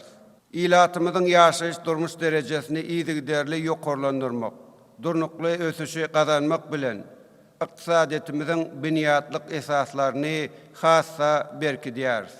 Şu ýylyň başyndan bäri jemi içerki önümiň ösüşi 6,13 göterim derejede durnukly saklanýar. Bu bolsa ýurdumyzda alınıp barlayan özgertmeleriň üstünlikli durmuşa geçirilýändigini görkezýär. Biz döwlet maýa goýum siýasatynyň netijeligini hassa ýokarlandyrmak üçin zeruri işleri alyp barýar. Türkmenistanyň ykdysadiyetine daşary ýurt maýa goýumlaryny çekmek boýunça geçirilýän halkara forumlary, täze işewi gatnaşyklaryny ýoly goýmaga we ýurdumyzyň maýa goýum mümkinçilikleri bilen tanışmaga gowy şert döredýär. Biz gelecekde hem maýa goýum taslamalaryny durmuşa geçirmek hem de bu urdaky halkara hyzmatdaşlygyny ösdürmek babatda alyp barýan işlerimizi dowam etdirer. Ýurdumyzda sewit we milli maýa goýum taslamalarymyz üstünlikli durmuşa geçirilýär. Bu bolsa ýurdumyzyň sewitleriniň ykdysady kuwwatyny iýdigderli berkidýär. Bu urda öňde goýulan wezipeleri mundan beýlekde üstünlikli durmuşa geçirmek maksady bilen Türkmenistanyň prezidentiniň owularyň, şäherçileriň, etraplardaky şäherleriň we etrap merkezleriniň ilatynyň ýaşaýyş durmuş şertlerini özgertmek boýunça 2028-nji ýyla çenli döwür üçin rejelenen görnüşindäki milli maksatnamasy kabul edildi.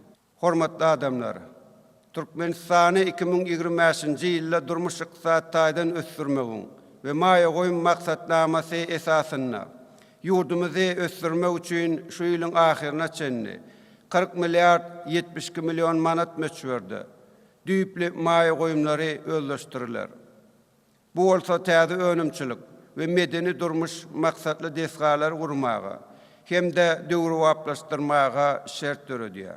Yurdumuzda täze şäherçeleriň we owalaryň döwrewap ýaşaýyş jaýlarynyň gurulşygy üstünlikli dowam edýär. İlatyň, aýratyn hem ýaş maşgalalaryň döwrewap ýaşaýyş jaýlaryny satyn almak üçin berilýän ýeňillikli we sarp ediş maksatly kardylaryň möçberleri ýygyderli artdyrylýar. Yurdumuzda mätäslik çeken raýatlar üçin döwlet seriýetleriniň hasabyna ähli amatlyklary bolan ýaşaýyş jaýlary gurulyp, goşmaça durmuş ýeňillikleri döredilýär. Bularyň ählisi mähriwan halkymyzyň bagtyýar durmuşda ýaşamagyna gönükdirilen tutumly işleriň üstünlikli durmuşa geçirilýändigine aýdan şaýatlyk edýär. Hormatly halk maslahatynyň mejlisine gatnaşyjylar, biziň ykdysady siýasatymyzyň baş maksady halkymyzyň ýaşaýyş durmuşyny ýygyderli gowlandyrmakdan ibaretdir. Yurdumyzyň ähli sebitlerine täze iş orunlaryny döretmek we ilatyň durmuş taýdan goruglygyny öpçün etmek boýunça toplumlaryň işler alınıp barylýar. Şu ýylyň ahirine çenli täze döredilen iş orunlarynyň sany 3000-den gowrak bolar. Ýakynda Türkmenistanyň zähmet bazaryny 2030-njy ýyla çenli ösdürmeň konsepsiýasy hem kabul edildi. Bu konsepsiýa esasynda täze döwrewap iş orunlaryny döredýär. İlatymyzyň iş üpçünçiligini hassa kämilleşdirer. Şeýlen berkarar döwletiň täze ýamynyň galkynysy Türkmenistany 2022-nji 2050-nji ýyllarda durmuş ykdysat taýdan ösdürmegiň milli maksatnamasyna gözüňe tutulan wezipeleri geljek ýyl hem üstünlikli ýerine ýetirmek üçin Türkmenistany 2026-njy ýylda durmuş ykdysat taýdan ösdürmegiň we maýa goýum maksatnamasyny işläp taýýarlamagy hem-de halk maslahatyna hödürlemegi tapşyrýar. Hormatly mejlise gatnaşyjylar, milli ykdysadyetimiziň ýokary depkinli ösüşi yurdumyzyň büdjet girdejilerini ýygyderli artdyrmaga mümkinçilik berýär. Döwlet büdjeti bolsa ykdysadyetimizi meýilleşdirmegiň möhüm gurallar. Şunuň bilen bagda şu ýyl yurdumyzyň baş maliýe meýilnamasyndan bilimi, saglyk goraýşy, medeniýet ösdürmäge, önümçilik we durmuş meden maksatly desgalaryň gurulşygyna köp möçberde seriýetler gönükdirildi. Bu seriýetlerden önümçilik maksatly desgalaryň gurulşygyna maýa goýumlarynyň umumy möçberiniň 65,6 göterme, medeni durmuş maksatly desgalaryň gurulşygy üçin hem 34,4 göterme goýurildi. Döwlet büdjetiniň çykdyjylar böleginiň maksatlaryň peýdalanmagy we özleşdirilmegi öpçün edildi. Ykdysadyety özgörtmek, innowasion ösüşini kazanmak, şeýlem hususy pudoň paýyny giňeltmek arkaly büdjetiň girdejileri artdyryldy. Bank hyzmatlarynyň hilini ýokarlandyrmak, milli manatyň kümmetini saklamak boýunça geçirilen özgörtmeler, durnukly pul dolanşygyny hem-de ykdysady ösüşi öpçün etdi. Geljekde hem yurdumyzyň awraýly halkary guramalarynyň ykdysady görkezjiler boýunça dünýäniň ösýän döwletleriniň sanawyna münasip orun almak üçin ähli tagallalary eder. Bu durmuş ykdysady strategiýamyzyň baş maksady bolup durýar. Eziz watandaşlar, biz yurdumyzyň neft gaz pudogyny giňerim bilen ösdürmäge we onuň halkara energetika ulgamyna işçen goşulmagyna gönükdirilen siýasaty üstünlikli durmuşa geçirýär. Yurdumyzda gulawadarat seriýetlerini gazyp almak, gaýtadan işlemek we eksport etmek boýunça giňerimli işler durmuşa geçirilýär. Şu ýyl neft gaz pudogyny ösdürmek, neft we tebi gazy gaýtadan işlemäge ýürüteleşdirilen täze döwrewap toplumlary gurmak, geologiýa gözlük işlerini kämilleşdirmek bilen bagly işlere aýratyn üns berildi. Türkmenistan, Awganistan, Pakistan, Hindistan gaz geçirjiniň esasy tapgyry bolan Arkadaň ak ýolu bilen Serkedawat Hırat gaz geçirjiniň gurulşygy alınıp barylýar. Galkynyş gaz känini tapgyrlaýan esasda özleşdirmek işleri üstünlikli durmuşa geçirilýär. Ýakyna täze döwrewap desga Türkmenbaşdaky nefti gaýtadan işleýän zawodlar toplumynyň neft we neft önümleri guýulýan gämi durulgasy işe girdildi. Bu bolsa ýurdumyzda önürleýän uglevodorod serişdeleriniň eksport meşwerlerini artdyrmaga we olary ygtybarly iýermäge mümkinçilik berýär. Hormatly mejlise gatnaşyjylar, garasy ýurdumyzda innowasion önümçilikleri döretmek boýunça gurulşyk we senagat toplumyna uly işler amala asyrlýar. Gurulşyk senagat toplumynyň kuwwatyny artdyrmak, bu orda hususy işewirligiň önümçilik büniadyny ösdürmek üçin zerur şertler döredilýär. Şöýl ahal welaýatynyň Bäherden etrawyna, Bäherden keramik önümleri kärhanasy, paýtagtymyzyň demir gazygyna ýerleşýän senagat toplumynyň çägine bolsa, çüýçe önümlerini önürýän önümhana ulanmagy berildi.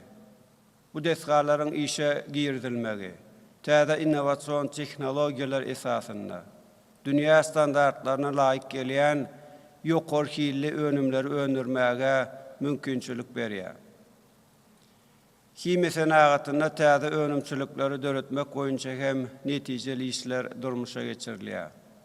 Häzirki wagtda hime senagatynyň işgärleri üçin Balkan welaýatynyň Türkmenbaşy etrawynyň Buğlumayak şäherçesinde ýaşaýyş jaýlar we binalar toplumynyň gurulşygy alınıp barylýar. Balkan welaýatynyň Türkmenbaşy etrawyna karbamid önürýän toplumy, ahallaqy gazdan benzin önürýän zawodynyň ikinji tapgyrny, Lewap welaýatynyň Türkmenawat şäherindäki hime zawodynyň düzümine mineral dökünleri önürýän toplumy, şeýle hem Mar welaýatynyň Mar etrawynyň çäginde mineral dökünlerini önürýän zawody gurmak meýilleşdirilýär. Daşary ýurtlary elektrik energiýasyna ygtybarly iýermek, içerki sarp ejileri elektrik energiýasy bilen bökdönsiz üpçün etmek boýunça netijeli işler durmuşa geçirilýär. Balkan welaýatynyň Gyzlarwat etrawyna döwrewap köpügürli gün we ýel elektrik stansiýasynyň ulanmagy berilmegi energetika puwdagynyň mümkinçiliklerini hassa artdyrýar. Häzirki wagtda Balkan welaýatynyň Türkmenbaşy etrawynyň çäginde utgoşukly dolanşykda işleýän elektrik stansiýasynyň gurulşygy ýokary depgine alınıp barylýar. Avtomobil ýollaryny döwrewaplaşdyrmak we olaryň dünýä standartlaryna gawat gelmek üçin puwdagyň madde enjamlaryň büniady ýygyderli berkidilýär. Döwlet ähmiýetli avtomobil ýollarynyň gurulşygy dowam edýär. Garabogod köl aýlagynyň üstünden geçýän avtomobil köprüsiniň gurulşygy alınıp barylýar. Ýakyn wagtda Aşgabat Türkmenawat ýokary tezlikli avtomobil ýolunyň Mary Türkmenawat bölegi açylyp ulanmagy berilýär. Gurulşyk we senagat toplumyna innowasion häsiýetli kärhanalary täze önümçilikleri döretmegi geljekde hem dowam etdirer.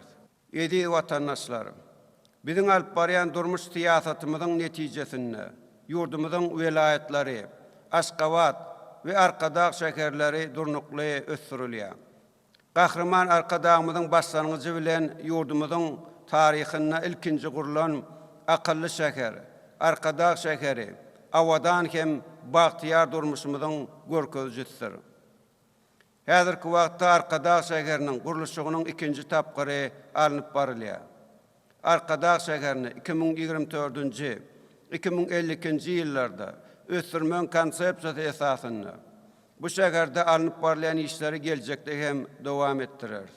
Şu ýyl ýurdumyzyň ahal welaýatynyň Akbuğda etrawyna döwletli mekan, Kaka etrawyna bagtly zaman atly täze döwrewap owalar açylyp ulanmagy berildi. Şeýlem Daşagul welaýatynyň Könürgenç etrawyna häzirki zaman bitaraplyk şäherçesi dawraly ýagdaýda açyldy. Balkan welaýatynyň Gyzlarwat etrawyna açylyp ulanmagy beriljek döwrewap owada hem bagtyar raýatlarymyzyň ýaşamak üçin ähli amatly şertler dörediler. Uların ählisi mehriban halkymyzyň awadançylygy üçin durmuşa geçirilen işlerin üstünlüklere beslenýändigini görkezýär. Bu üstünlükler biziň alyp barýan siýasatymyzyň netijesidir. Ýagny watan diňe halky bilen watanlar, döwlet diňe halky bilen döwletdir.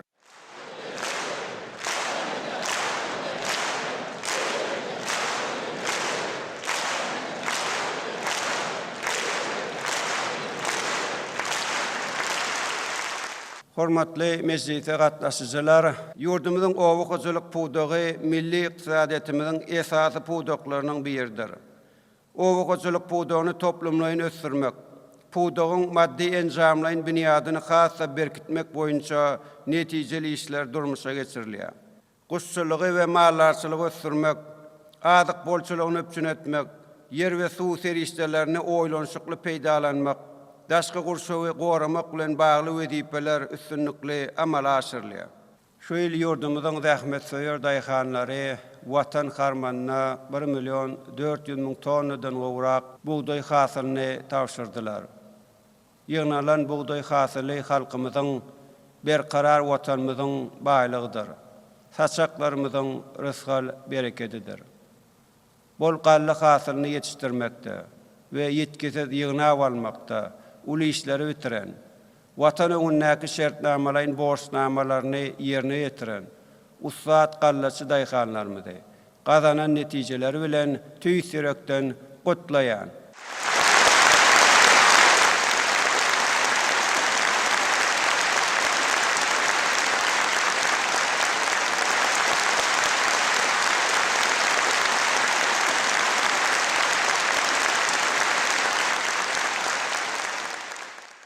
Şu ýyl paxtaçy daýhanlarymyzyň tutan ýerli zähmeti bilen watan harmanyna 1.250.000 tonna agaltynyň tapşyrylmagy gödegine tutulýar. Ýüpekçilik puwdagyny ösdürmek boýunça öňde goýulan wezipeler hem netijeli durmuşa geçirilýär. Şu ýyl 2100 tonnadan gowrak pile öndürildi. Mallarçylyk we guşçylyk puwdagy hem ösdürilýär. Gara mallaryň, dowarlaryň, guşlaryň, düýeleriň başsany ýygyderli artdyrylýar. Biz owakyjylyk puwdagynyň işini alym hemde ýokary tehnologiýalar bilen baglanşdyryp, geljekde hem giňerim bilen ösdüreriz. Hormatly meclise gatnaşyjylar, biz tebigaty aýawly garamaga, onuň baýlyklaryny gorap saklamaga hemde köpeltmäge uly üns berýär. Ýurdumyzda baý gostanlyga öwürmekde toplumlaryň işler alınıp barylýar. Her ýyl ähli halk baý ekmek dawarlarynyň geçirilmegi netijesinde ekologiýa awadançylygy üpçün edilýär. Howanyň üýtgemegi barada Türkmenistanyň milli strategiýasy esasyna ýurdumyzda hereket edýän senagat karhanalarynyň önümçiligine metan gallarynyň zyňynlaryny azaltmak boýunça hem toplumlaryň işler alınıp barylýar. Hormatly meclise gatnaşyjylar, iqtisadiyetimiziň öňde barjy puwdaklarynyň biri hem sowda toplumydyr. Türkmenistanyň önürli diýen nişanly haritlarymyza dünýä bazarlaryna uly isleg bildirilýär. Daşary ýurtlary iýerleýän haritlaryň möçberi we uğurlary ýygyderli artdyrylýar. Guralýan sergiler, maslahatlar buğurda halkary hyzmatdaşlygyny ösdürmekde möhüm ähmiýete eýe bolýar. Yaponiýanyň Osaka şäherine geçirilen Expo 2025 bütün dünya sergisinde hem Türkmenistan öz milli pavilyonu bilen uly awraýa eýe boldy. Hormatly adamlar, biz dokma senagatyny döwraplaşdyrmak boýunça da möhüm özgertmeleri geçirýäris. Ýokarky haritlary öňürmek bilen halkara talaplaryna laýyk gelýän eksport önümçiligini giňeldýär. Halkymyzyň meşhur halaçylyk sunugatyny ösdürmäge hem gaýratin üns berilýär. Bu ajaýyp sunugaty dünýäge ýaymak, ýygyderli kämilleşdirmek üçin zeruri işler geçirilýär. Hormatly meclise gatnaşyjylar, Türkmenistanyň senagatçylar we telekeçiler birleşmesiniň agzalary dürli uğurlarda iş alyp barmak bilen ýurdumyzyň ötüşine münasip goşan goşýarlar. Beýaslaşyga okyply eksporta niýetlenen ýokary tehnologik önümleri öndürýän önümçilikleri senagat kärhanalarını döretmekde telekeçilere ulu orun degişlidir. Biz gelecekde hem kiçi, orta ve iri telekeçiligi ösürmegi devam ettirer.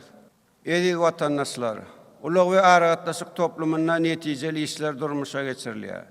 Uluğun ähli görnüşleri bilen ýolagçy ve yük dolanşygyny ösürmek, halkara üssasır uluğ mümkinçiligimizi dolu ulanmak boýunça değişli işler yerine yetirilýär. Bu orada yurdumuz Birleşen Milletler Guramasy ve beýleki iri halkara guramalary bilen hyzmatdaşlygy alyp barýar. Biz Günnogor, Günmatar ve Demirgazyk Günorta uğurlar boýunça esasy üssasır uluğ geçirgilerinin düzümlerini giňeltmegi möhüm hasaplaýar. Hatay, Kazakistan, Türkmenistan, Eýran uluğ geçirgisini ösürmek ve daşalýan ýükleriň möçberini artdyrmak boýunça deruri işleri alyp barýar. Aziz Ýugoslaw Sowetiniň ýurtlaryndan Ýewropa ýurtlaryna çenni, halkara multimodal uluğ uğruny ösürmäge uly ähmiýet berýär. Türkmenmaşy halkara deňiz portunyň mümkinçiliklerini, şeýle hem Balkan gämi gurulşyk we awatlaýyş zawodynyň kuwwatyny, dolu güýjüne ulanmak boýunça netijeli işleri alyp barýar. Aragatlaşyk ulgamyny hem döwrüň talabyna görä ýygyderli döwrewaplaşdyrýar. Biz ýurdumyzyň türlü künjegine, ulug we aragatlaşyk toplumyna degişli önümçilik we durmuş maksatly desgalary gurmak, maddi enzamlaryň büniýadyny berkitmek işlerini mundan beýlek hem dowam etdirer. Hormatly adamlar, garaşly ýurdumyzyň milli bilim ulgamy ýygyderli kämilleşdirildi. Ruhtaýdan kämil, giň dünýä garaşly, ýaş nesilleri terbiýelemek boýunça netijeli işler alınıp barylýar. Ýurdumyzda halkara derejesine laýyk gelýän ýokary derejeli hünärmenleri taýýarlamak hem möhüm wezipeleriň biri bolup durýar. Şunuň bilen baglykda Bilim Ministrligi, Zähmet we ilaty durmuşdaýdan goramak ministrligi ve Maliýe we Iqtisadiýet Ministrligi bilen bilelikde geljekde hünärmenlere bolan zerurlyklary boýunça tertibi işläp düzmegini möhüm hasaplaýan. Bilim Ministrligi bu çaklamalaryň esasyna hünär bilimi edaralaryna okuwy kabul etmegiň döwlet targydyny taýýarlamagy üpçün etmeli. Hormatly meclise gatnaşyjylar, ýurdumyzyň ilim ulgamyna ilmi barlaklaryň we täze tehnologiýalaryň netijelegini ýokarlandyrmak gyşyna ýokary okuw mekdeplerine aýratyn orun degişlidir. Häzirki wagtda Aşgabat şäherine Türkmen Döwlet Binagarlyk Gurulşyk Institutunyň, Türkmenawat şäherine Seýid Nazar Seýdadyň Türkmen Döwlet Molimçilik Institutunyň täze binalar toplumlarynyň gurulşygy güýçli depkinne dowam edýär. Şu ýyl bilimler we talip ýaşlar gününe hormatly gahrman arkadagymyzyň gatnaşmagyna halkara senagatçylar we telekeçiler universitetiniň täze binalar toplumy dawaraly ýagdaýda ulanmagy berildi. Türkmenistanyň Döwlet Energetika Institutunyň täze döwrewap okuw binalar toplumyna hem professor, molimler we talipler üçin ähli şertler döredildi. Şeýlem paýtagtymyz Aşgabatda we welaýatlarda häzirki zaman tehnologiýalary ornaşdyrylan orta mektepler we çağalar waglary öz gapylaryny giňden açdy. Geljekde hem ýurdumyzda ýene-de köp sanly döwrewap bilim edaralaryny gurarys. Munyň özi bilim ulgamyna alyp barýan işlerimiziň barha rowşanýanlygyny görkezýär.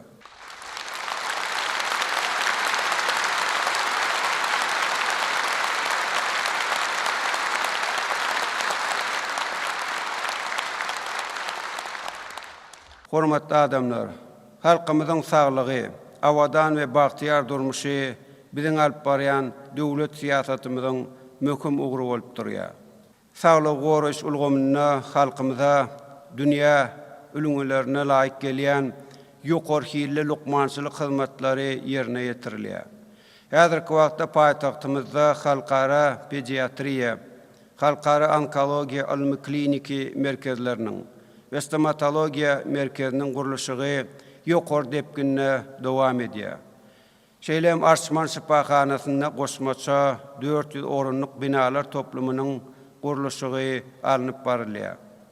Ýakyn wagtda biz Aşgabat şäherinde Murat Garif adynaky Türkmenistanyň Döwlet Lukmançylyk Uniwersitetiniň köp ugurly hassahanasynyň Indira Gandhi adynaky Lukmançylyk orta okuw mektebiniň täze binalar toplumynyň Aşgabat şäherinde köp ugurly hassahanasynyň Şeýlem Ahal welaýatynyň Tejen şäherinde köp ugurly hassahanasynyň düýbüni tutmagy meýilleşdirýär. Şeýlem Mare, Balkan we Lewap welaýatlaryna halkara derejeli onkologiya merkezlerini, Daşawud welaýatyna enäniň we çağanyň saglygyny goraş merkezini gurmagy gözegine tutýar.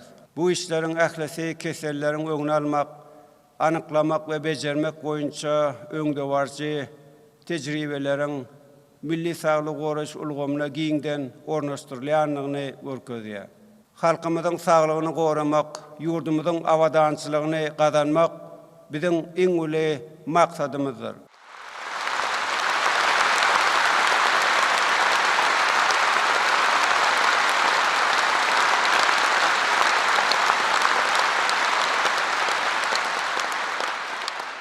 Hormatly adamlar, Türkmenistanyň ýaş nesli watansöýçülük, insanperwerlik, sagdyn ruhda terbiyelemek barada köp alad edilýär. Sagdyn bedelini nesilleri yetiştirmäge, ýaşlaryň ahlak we durmuş taýdan ösüşiniň öpçün edilmegine uly ähmiýet berilýär. Geljekde hem turgunlarymyzyň halkara derejesindäki ýarışlarda, garaşsyz, hemişelik bitarap döwletimiziň halkara sport awraýyny belende gallaryp, watansöýçüligiň, ustatlygyň ajaýyp nusgasyny görkezjekdiklerine berk inanýar. Hormatly meclise gatnaşyjylar, medeniýet we sunat halkyň ruhy baýlygydyr. Halkymyzyň ruhy gymmatlyklaryny, medeni mirasymyzy aýawly saklamakda, dünýä ýaymakda, medeniýet ulgamyna uly orun degişlidir. Häzirki döwürde türkmen medeniýetiniň we sunatynyň gazananlaryny dünýä ýaymak maksady bilen dürli festivallar, konsertler, sergiler, dörejülük tuşuklary, beýleki medeni köpçüliklerin çareler iýdigderli geçirilýär. Ýurdumyzda medeniýet hepdeligi şu ýyl Ahal welaýatyna geçirildi. Geljek ýylda bolsa medeniýet hepdeligi Balkan welaýatyna geçirilýär. Dörejülük işgärleriniň kämil, döwrewap eserleri döretmegi, dörejülükli zähmet çekmek üçin mundan beýlekde ähli şertleri döreder. Hormatly adamlar, biz Birleşen Milletler Guramasynyň bilim, ilim we medeniýet meseleleri boýunça ýürüteleşdirilen düzümi, ýagny UNESCO bilen netijeli hyzmatdaşlyklara aýratyn ähmiýet berýär. Geçen döwürde gadymy Merwin, Könürgenjiň, Parsiýanyň Nusoy galalary UNESCO-nyň bütün dünýä mirasynyň sanawyna, şeýle maddi-däl medeni gymmatlyklarynyň dokussy bu guramanyň adamzadyň maddi-däl medeni mirasynyň sanawyna girdildi. Biz UNESCO bilen alyp barýan işlerimizi geljekde hassa giňeldir. Hormatly meclise gatnaşyjylar, dünýä döwletleri bilen deň hukukly we özara bähwitli gatnaşyklary ösdürmek döwletimiziň daşar siýasatynyň esasy uğurlarynyň biridir. Türkmenistan bugün halkara derejesinde geçirilýän maslahatlaryň, forumlaryň mekanyna öwrüldi. Şu ýyl awada milli siýasatçylyk zolagyna ýokary derejede geçirilen Birleşen Milletler Guramasynyň deňde çykalgat bolmadyk ösüp barýan ýurtlar boýunça 3-nji halkara maslahaty dünýä we sewit ähmiýetli möhüm meseleleriň çözügini tapmaga, hiltaýdan täzeçe çemeleşýän Türkmenistanyň halkara awraýyny hassa artdyrdy. Birleşen Milletler Guramasynyň deňde çykalgat bolmadyk ösüp barýan ýurtlar boýunça 3-nji maslahatynyň jemleri boýunça awada siýasy jarnamasy kabul edildi. Şeýlem 2024-nji 2034-nji ýyllar üçin hereketleriň awada maksatnamasy eglan edildi. Geçirilen ýokary derejedäki maslahatyň we netijeli duşuklaryň deňde çykalgat bolmadyk ösüp barýan döwletleriň we üstsaşar ýurtlaryň arasyndaky hyzmatdaşlygy berkitmäge, hem de ösdürmäge, durnukly ösüş maksatlaryny ýerine ýetirmäge goşan goşşokduğuna berk inanýan. Hormatly adamlar, biz şu ýylyň dekabr aýyna dünýä bileleşe bilen bilelikde ören möhüm taryhy we şany senany Türkmenistanyň kemişelik bitaraplygynyň şany 30 ýyllyk bayramyny giňden belläp geçerdi. Birleşen Milletler Guramasy tarapyndan ikrar edilen ve konstitusiýamyzda kemişelik berkidilen oňy bitaraplygymyzdan uguralyp, biz ähli döwletler, awraly halkara guramalary bilen hyzmatdaşlygy ösdürmek ve berkitmek boýunça zerur tagallalary edýär. Ýakyn wagtda Amerikanyň Birleşen Ştatlarynyň New York şäherinde geçirilen Birleşen Milletler Guramasynyň baş assambleýasynyň nowatdaky 80-nji ýubiley mejlisine hem gatnaşar. Bu tarihi meclisde biz Türkmenistanyň iler tutýan garaýşlaryny beýan eder. Bu garaýşlar ähli umumy parahatçylygy we howpsuzlygy berkitmäge, durnukly ösüş, ulug we energetika ugurlardaky hyzmatdaşlygy ösdürmäge gönükdirlenler. Ekologiýa howpsuzlygy, howanyň üýtgenmegi we suw serişlerlerinden rejeli peýdalanmak, şeýle hem köp taraplaýyn insanperwer hyzmatdaşlygy ösdürmek iler tutulýan ugurlar bolup durýar. Türkmenistanyň başlangyjy boýunça Birleşen Milletler Guramasynyň baş assambleýasy tarapyndan 2025-nji ýyl halkara parahatçylyk we anaşmak ýyly adly kararnamanyň bir agızdan kabul edilmegi, ýurdumyzyň ähli umumy parahatçylygy üpçün etmek boýunça tagallalarynyň dünýäde giňden bollanýanlygynyň suwutnamasy boldy. 2025-nji ýylyň 21-nji martynda Birleşen Milletler Guramasynyň baş assambleýasynyň 79-njy sessiýasynyň 61-nji plenar mejlisinde ýurdumyzyň başlangyjy bilen Türkmenistanyň kemişelik bitaraplygy adly kararnamanyň bir agızdan kabul edilmegi, bitaraplyk siýasatymyzyň münasip dowam etdirilýänligini, ýurdumyzyň halkara derejesindäki at awraýynyň barha ýokurlanýanlygyny ýende bir gezek görkezdi. Halkara parahatçylyk we anaşmak ýyly hemde ýurdumyzyň kemişelik bitaraplygynyň 30 ýyllyk münasibetli halkara çäreleri giňgerim bilen geçirilýär. Şu ýylyň 12-nji dekabryna geçiriljek halkara parahatçylyk we anaşmak ýylynyň wekilçilikli forumy hem yer ýüzünde döwletimiziň parahatçylyk söýjülük taglimatyny dünýä ýaymakda möhüm ähmiýete eýe bolar. Ýurdumyzyň ähli umumy parahatçylygy üpçün etmek, döwletleriň arasynda anaşmagy berkitmek ugrunda edýän taýsir tagallalarynyň üstünlikli durmuşa geçirilýänliginiň aýdyn beýany öwrüler. Biz geljekde hem halkara guramalary bilen alınıp barlayan netijeli hyzmatdaşlygy ösdürmäge taýýardyr. Hormatly adamlar, ýurdumyzda gazanylýan her bir ötüş milli kanunçylygy kämilleşdirmek esasyna amala aşyrylýar. Garaşsyz ýurdumyzyň mejlisi hem raýatlaryň kanuny bähwitlerini goramak, ykdysadiyetimiziň pudoklaryny ösdürmek bilen bagly netijeli işleri alyp barýar. Şunun bilen birlikde täze kanunçylyk namalaryny kabul etmegi we ýygyderli kämilleşdirip durmagy häzirki döwrüň möhüm talaplarynyň biri diýip pikir edýän. Halkymyzyň ýaşaş durmuş derejesini mundan beýlekde ýokurlandyrmak boýunça alınıp barlayan giňmeşwerli işleriň hukuk esaslaryny hassa pugtalandyrmak hem möhüm bolup durýar.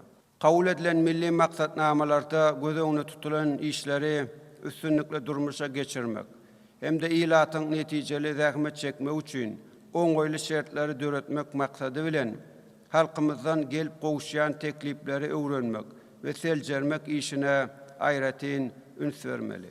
Şunun bilen baglylykda şuňky halk maslahatynyň meclisinde vilayetlerimizin ýaşaýjylarynyň we zähmet söýer daýhanlarynyň haýşnamalary göz öňüne tutulup täze etraplary döretmek barada öňe sürülen teklipler möhüm ähmiýete eýedir. Munyň özi ýurdumyzyň vilayetlerini durmuş ykdysat taýdan ösdürmäge, ilatymyzyň ýaşaýyş durmuş şertlerini hassa gowlandyrmaga, owakyjylyk pudogyny alınıp barlayan işleriň netijeligini ýokurlandyrmaga ýardam eder. Hormatly mejlise gatnaşyjylar, häzirki wagtda ýurdumyzda durmuşa geçirilýän beýik özgertmeler, gazanylýan üstünlikler biziň her birimizde hakyky watançylyk duýgusyny milli buýsancı dörediýär.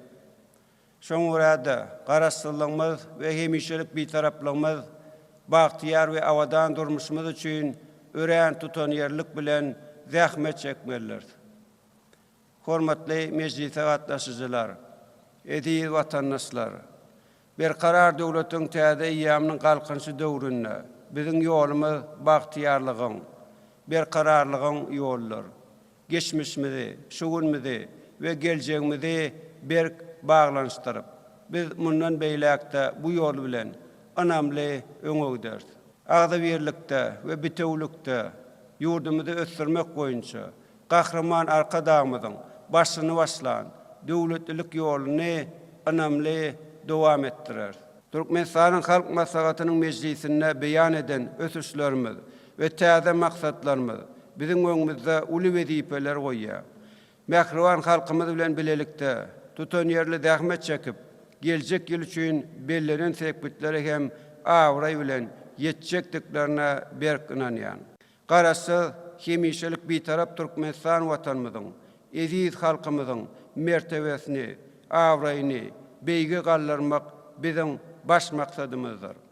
Şoň urada ähli tagallalarymyzy garaşy hemişelik bitarap döwletimizi mundan beýlek hem gülledi ösürmäge, merdana halkymyzyň ýaşaýyş durmuş derejesini hassa ýokarlandyrmaga gönükdirmelidir. Hormatly adamlar, eziz watandaşlar, sizi we mähriwan halkymyzy eziz watanymyzyň garaşsyzlygynyň 34 ýyllyk bayramy bilen ýen döwrüýedek tüýs ýürekden gutlaýan. Siziň ähliňizde berk jan saglygyny, awadan hemde bagtyar durmuşy, garaşsyz hemişelik bitarap watanymyza rowaşlyklary arzu edýän.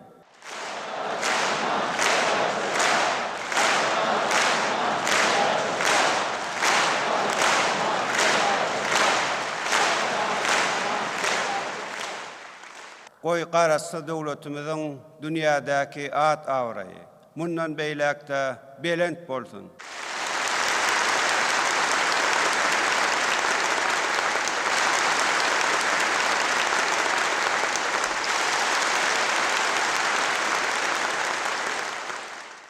Ýaşasyn bir karar döwletiň täze ýamynyň galkynçy döwri.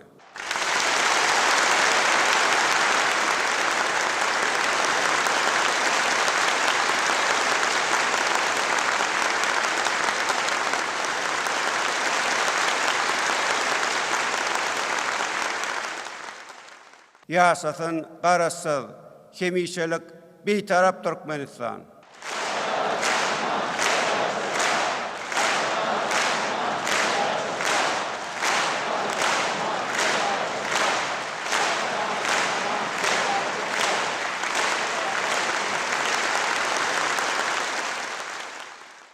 Onun meclise gatnaşdylar. Arkadan gahrman ferdarymyz ne döwletimiziň we hökümet agzalarynyň ýerine ýetiren işlerini beýan eden çykyş üçin arkadan gahrman ferdarymyza minnetdarlyk bildirýär.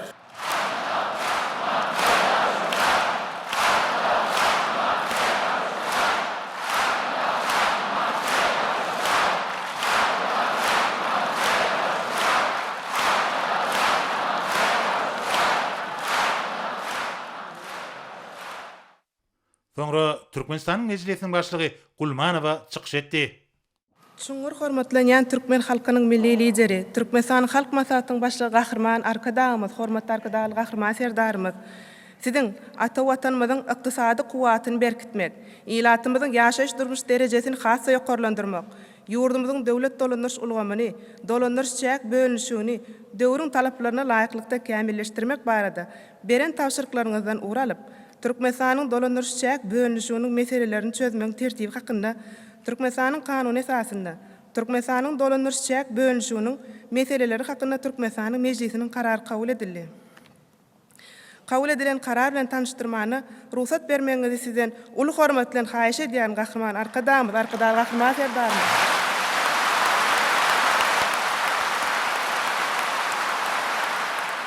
Türkmenistanyň dolandyryş çäk bölünşüniň meseleleri hakynda Türkmenistanyň mejlisiniň karary. Bir karar döwletiň täze ýamynyň galkynşy döwründe Türkmenistanyň prezidentiniň ýurdumuzy 2022-2028 ýyllarda durmuş ykdysaty taýdan ösdürmek maksatnamasy hemde Türkmenistanyň prezidentiniň owalaryň, şäherçeleriň, etraplardaky şäherleriň we etrap merkezleriň ilatyň ýaşaş durmuş şertlerini özgertmek boýunça 2028 ýyla çenli döwür üçin rejelenen görnüşinäki milli maksatnamasy üstünlükli durmuşa geçirilýär. Welaýetlarda medeni durmuş we önümçilik maksatly täze döwrewap desgalar gurulyp ulanmana berilýär. Bu gurda uly meçhurly guruluşyk işleri ýokary depkinde dowam etdirilýär. Hormatly prezidentimiz arkadaşly Gahryman Serdarymyzyň ýurdumyzyň dolandyryş çäk bölünşigini kämilleşdirmek barada beren tawşyryklarına laýyklykda Ahal, Daşowuz, Lewap, Mary welaýetleriniň dolandyryş çäk bölünşigini döwrüň talaplaryna laýyk getirmek, ilatyň ýaşaş durmuş şertlerini hassa gowlandyrmak, döwlet derejesinde kabul edilýän çözgütleriň desin ýerine ýetirilmegini hemde ýurdumyzyň durmuş ykdysaty taýdan depkinli ösmegini üpçün etmek üçin şertleri döretmek maksady bilen welaýetleriň, häkimlikleriň tawakkalnamalaryny Türkmenistanyň ministrler kabinetiniň teklipnamasyny nazara alyp, Türkmenistanyň dolandyryş çäk bölünşiginiň meselelerini çözmegiň tertibi hakynda Türkmenistanyň kanunyna laýyklykda Türkmenistanyň mejlisi karar edýär. Welaýetlarda täze etraplar döretmeli we olary atlandyrmaly. Ahal welaýetine täze etrapy döretmeli we oňa Altynasır adyny dakmaly. Mundan beýlek ony Ahal welaýetiniň Altynasır etrapy diýip atlandyrmaly. Hemde şu kararyň goşundysyndaky çyzga laýyklykda Kaka etrabynyň dolandyryş çäginden 307.903 hektar ýer hemde onuň düzümünden çäçen bäne geňeşiklerini Saraks etrabynyň dolandyryş çäginden 26.700 hektar ýer hemde onuň düzümünden balykçylyk geňeşligini Tejen etrabynyň dolandyryş çäginden 271.152 hektar ýer hemde onuň düzümünden Altynasır şäherini we bu şäheriň dolandyryş tabynlygyny Ağaltyn, Bogdoýly, mallarçylyk owalaryny, döwletli Gurbanlurdy we Harman geňeşliklerini Altynasır etrabynyň dolandyryş çägine we düzümine geçirmeli. Altynasır etrabynyň idare ediş merkezi edip Altynasır şäherini bellemeli. Daşowuz welaýetinde täze etrapy döretmeli we oňa garaşsyzlyk adyny dakmaly. Mundan beýlek ony Daşowuz welaýetiniň garaşsyzlyk etrapy diýip atlandyrmaly. Hemde şu kararyň goşundysyndaky çyzga laýyklykda Aktepe etrabynyň dolandyryş çäginden 894.378 hektar ýeri hemde onuň düzümünden Andalip şäherini Recep Gulataýew adyndaky şäherçäni bu şäherçäniň dolandyryş tabynlygynaky Bagty, Bamyly, Çildir, Gyzyl, Keşler, Meňiş, Omorly orman owalaryny Agdabirlik, Ağaltyn, Altyn toprak, Gyzyl Takır, Mahtumly Garlyýew adyndaky Nur Muhammed Andalip adyndaky Tapyş Çerkeýew adyndaky Sadan Şawa täze zaman 3 hektar geňeşliklerini garaşsyzlyk etrabynyň dolandyryş çägine we düzümine geçirmeli. Garaşsyzlyk etrabynyň idare ediş merkezi edip Andalip şäherini bellemeli. Täze etrapy döretmeli we oňa Guwadag adyny dakmaly we mundan beýlek ony Daşowuz welaýetiniň Guwadag etrapy diýip atlandyrmaly.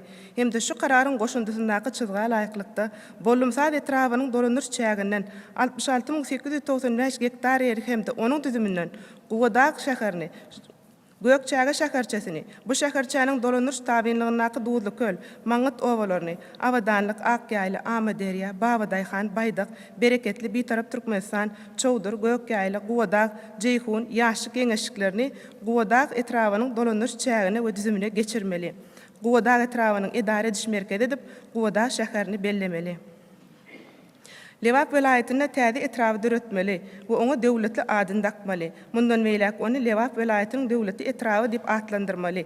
Hemde şu kararyň goşundysyndaky çyzga laýyklykda Hojamad etrabynyň dolandyryş çäginden 220.776 hektar ýeri hemde onuň düzümünden döwletli şäherçesini, bu şäherçäniň dolandyryş tabynlygynaky Aşgabat, Garagum, Miras owalaryny, berkararlyk Hoja Haýran, Paxtaçy, Tallymerjen, täze durmuş geňeşliklerini, Köýtanag etrabynyň dolandyryş çäginden 183.540 hektar ýeri, hemde onuň düzümünden Dostluk şäherini, Amaderýa, Kerkiçi şäherçelerini, Burguçy, Daşrawa, Türkmenistan, Ýalkym geňeşliklerini döwletli etrabynyň dolandyryş çägine we düzümine geçirmeli.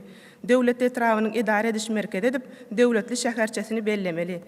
Täze etrapy döretmeli we oňa Farap adyny dakmaly. Mundan beýlek ony Lewap welaýetiniň Farap etrapy diýip atlandyrmaly. Hemde şu kararyň goşundysyndaky çyzga laýyklykda Çärje etrabynyň dolandyryş çäginden 396.447 hektar ýeri hemde onuň düzümünden Farap şäherini, Jeyhun şäherçesini, Bittik, Garamış, Hanowa, Hojakenepsi, Jenni, Kıraç, Osy geňeşliklerini Farap etrabynyň dolandyryş çägine we düzümine geçirmeli. Farap etrabynyň idare ediş merkezi edip Farap şäherçesini bellemeli. Täze etraf döretmeli we oňa Garabekowul adyny takmaly. Mundan beýlek onu Lewap welaýatynyň Garabekowul etrafy diýip atlandyrmaly. Hemde şu kararyň goşundysyndaky çyzga laýyklykda Saýat etrawynyň dolandyryş çäginden 498.897 hektar ýeri, hemde onuň düzümünden Garabekowul şäherini, Islam şäherçesini we bu şäherçäniň dolandyryş taýinligynaky gumokly Sultan Jengel obalaryny Akkala, Bay, Dostluk, Ersarwa, Lamma, Rahmançäge, Seydi, Sultan Ýadgala, Delila adynaky geňeşliklerini Garabekowul etrawynyň dolandyryş çägine we düzümine geçirmeli. Garabekowul etrawynyň idare ediş merkezi edip Garabekowul şäherini bellemeli. Mary welaýatynda täze etraf döretmeli we oňa Owuzhan adyny takmaly. Mundan beýlek Mary welaýatynyň Owuzhan etrafy diýip atlandyrmaly. Hemde şu kararyň goşundysyndaky çyzga laýyklykda Burgab etrawynyň dolandyryş çäginden 39.127 hektar ýeri hemde onuň düzümünden Deňizhan, Owuzhan şäherçelerini we Deňizhan şäherçesiniň dolandyryş taýinligynaky Kiçikhan Howuz, Sahra obalaryny, Deňizhan dostluk geňeşliklerini Ştakarçaga etrawynyň dolandyryş çäginden 165.266 hektar ýeri hemde onuň düzümünden Şatlyk şäherini, Döwleti Zaman, Parahat şäherçelerini, Altyn Zaman, Gökhan, Merdana, Ýyldyshan geňeşliklerini Owuzhan etrawynyň dolandyryş çägine we düzümine geçirmeli. Owuzhan etrawynyň idare ediş merkezi edip Parahat şäherçesini bellemeli. Türkmenistanyň Oba Hojalyk Ministrligi Ahal, Daşawuz, Lewap we Mary welaýatlarynyň häkimlikleri bilen bilelikde Ahal welaýatynyň Altynasy etrawynyň Daşawuz welaýatynyň garaşsyzlyk, Godaga etraplarynyň, Lewap welaýatynyň döwletli, Farap, Garabekowul etraplarynyň hemde Mary welaýatynyň Owuzhan etrawynyň dolandyryş çäkleriniň ýazgysyny belenen tertipde geçirmeli. Türkmenistanyň Mejlisiniň 2010-njy ýylyň 10-njy maýyndaky 112 belgeli karar bilen tasdiklanan Türkmenistanyň dolandyryş çäk birlikleriniň sanawyna değişli ütkötmeleri we goşmaçalary girdimeli. Aşgabat şäheri 2025-nji ýylyň 19-njy sentýabry belent mertebeli Mehriban arkadaşymyz, hormatly prezidentimiz, arkadaşly Gahrman serdarymyz, siziň janyňyzyň sag, ömrüňiziň uzak, belent başyňyzyň aman, il ýurt bähwetli, döwlet ähmiýetli alyp barýan beýik işleriňiz elmydama rawaşlyklara betlenmegini arzu edýäris.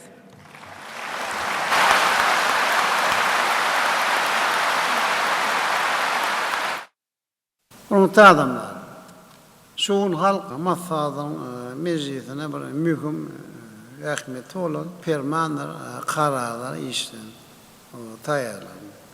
Hormatly prezidentim, Arkadaşly Gahrman serdarymyz, ula hormat kiçe fiýler hem diýişýär, elke bilen hormatly ýaşlarymyzy we ene mamalarymyzy tirgilama hakyndaky şeýlem rahmetde gazanan üstünlükler bilen tapawulyň ýurdumyň raýatlygyny, garaşsyzlyk bayramy nasip etdi. Döwlet siralary bilen siralym hakyndaky fermanlar işden taýýarlandy.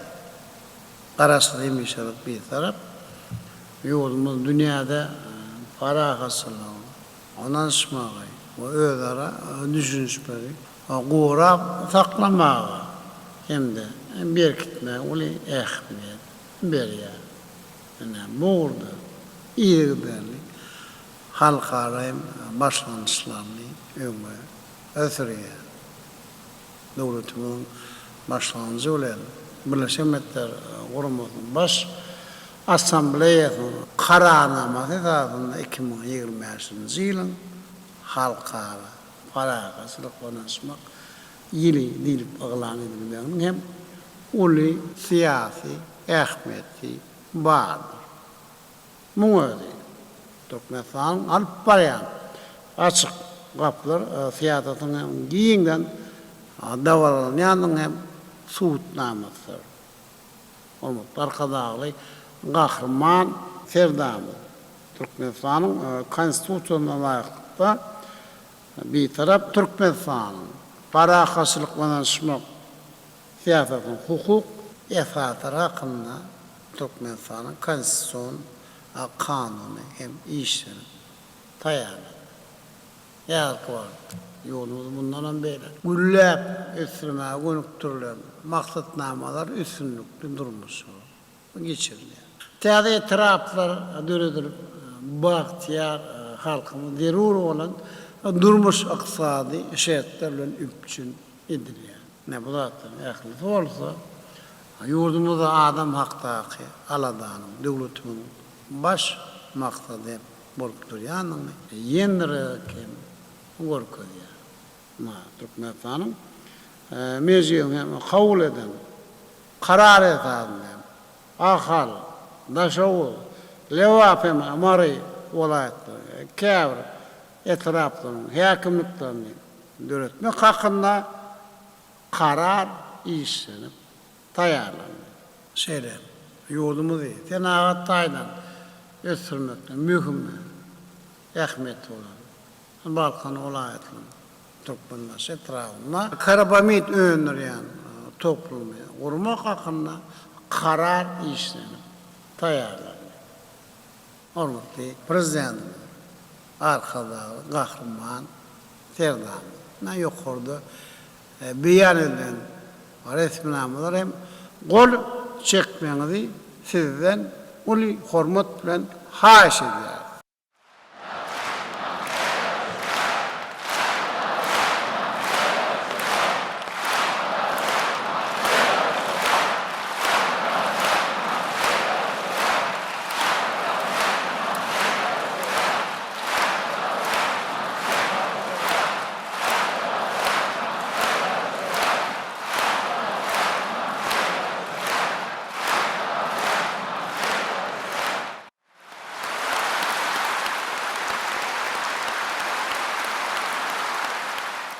Ne hormatly adamlar, sirgalamak baradaky degişli permanlara gor çekildi.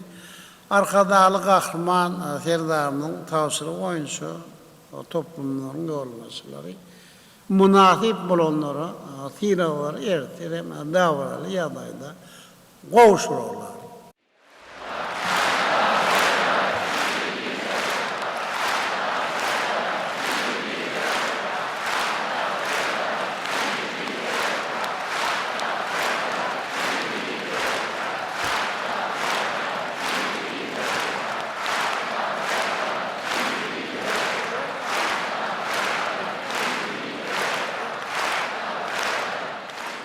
Hormatly adamlar, häzir hareketme aglan edeli, hareketmeden soň bolsa mejlisin işini dowam eder.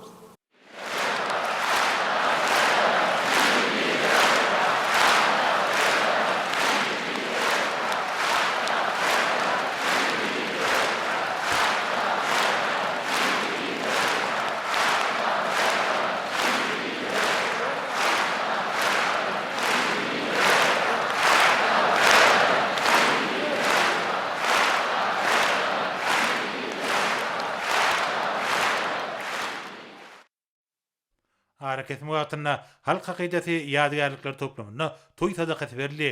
Munyň özi ýurdumyzyň durmuşyna mühim ähmiýeti bolan şany senlerim nasip etdi. Toý sadakasynyň berilmegi halkymyzyň taryhyny dowamly döreden we dünýäň soluk asyrly ýörelgeleriniň häzirki döwrüň ruhyna kybap derejede üstürlýänliginiň nowatdaky beýany urly. Gahryman arkadagymyz sadaka gatnaşyklary geldenip bugün maslahatly biçilen dogan gysga bolmaz diýilýär. Ýokary derejede Türkmenistanyň halk maslahatynyň mejlisiniň geçirilenini belledi. Maslahatda hormatly prezidentimiz garaşsyz baky bir tarap ýurdumuzy durmuş ykdysat taýdan ösürmäge, raýatlarymyzyň hal ýagdaýyny hassa gowlandyrmaga gönükdirilen il ýurt bähfetli işleri giňden beýan etdi. Ýurdumuzy ösürmek boýunça ýöňde duran mühim wezipeleri ketdi. Şeýlekem garaşsyz baky bir tarap diýarymyzy mundan meýlekde toplumlaryň ösürmäge gönükdirilen taryhy çözgütler kabul etdi. Gahryman arkadagymyz bugün öten geçenlerimizi ýatlap tadaka berilýänligini, halkymyzyň mukaddes gadymy dep desturlary berjaý diýenligini, bularyň hemmesiniň togap işler, farz işlerdigini bellep, arkadagy Gahryman Serdarymyzyň alyp barýan öňdöngelçilikli içeri we daşar siýasatynyň üstünlikleri beslenmegini, halkymyzyň bagtyar we awadan durmuşyna gönükdirilen taryhy işleriň rewaj bolmagyny büyük bir barda dilek etdi. Soňra Türkmenistanyň müftisi teberek çykdy. Teberek çykylandan soňra tadaka gatnaşýanlara nahar çekildi. Toý tadakasyna gatnaşylara türkmen halkynyň milli aşganasynyň datly tagamlary küdürlendi. Taryhy ähmiýeti bolan Türkmenistanyň halk maslahatynyň mejlisine gatnaşylar agdy birlikde giňden ýazylan toý saçaklarynyň başynda jem bolup, ýetişleriň bilenliklerini tarap anamly gadam urýan ýurdumyzyň arawaşlyklarynyň dowamata atarylmagyny dilek etdiler. Du tagamda adlanan soňra Türkmenistanyň müftisi toy töwürüne kody. Toy töwürüne garaşsyz baky bir tarap watanymyzyň rawaşlygy, Türkmenistanyň awadançylygy, gahryman arkadağymyzyň hemde arkadagy gahryman serdarymyzyň janlarynyň sag, olaryň ähli asyrly işleriniň we başlangyçlarynyň üstünlikleri iyi bolmagy dile gedildi. Gahryman arkadağymyz sadaka gatnaşanlara dönüp, bugün hemmämiz birlikde pardy işini etdik. Öten geçenlemidi ýatlap sadaka berdik diýip belledi we berilen sadakalaryň, edilen doga dilekleriň büyük bir baryn dergäkine kabul bolmagyny, arkadagy gahryman serdarymyzyň baştonlugyny, ýurdumyzyň asuda, mukaddes ojaklaryň awadan, taçaklaryň arsgal bereketli bolmagyny dile getdi. Toýlaňyz toýlaşdan diýip gahryman arkadagymyz tüzünjemledi. Soňra Türkmen halkynyň milli lideri gahryman arkadagymyz hemde hormatly prezidentimiz hemmelere üstünlikleri arzu edip bir yerden uğradylar.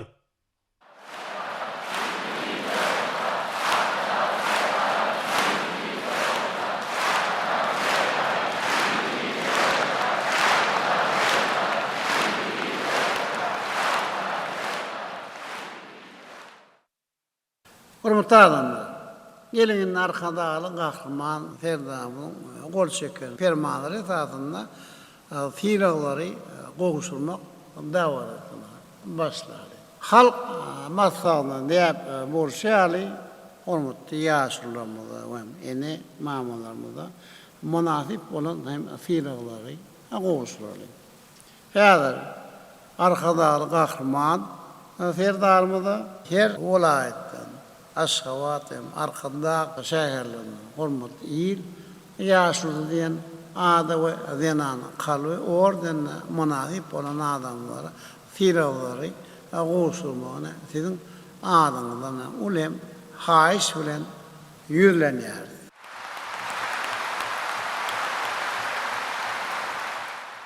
Hormatly adamlar, fermanlary okumak üçin Türkmenistanyň mejlisiniň başlygy Gulmanowa söz berýär.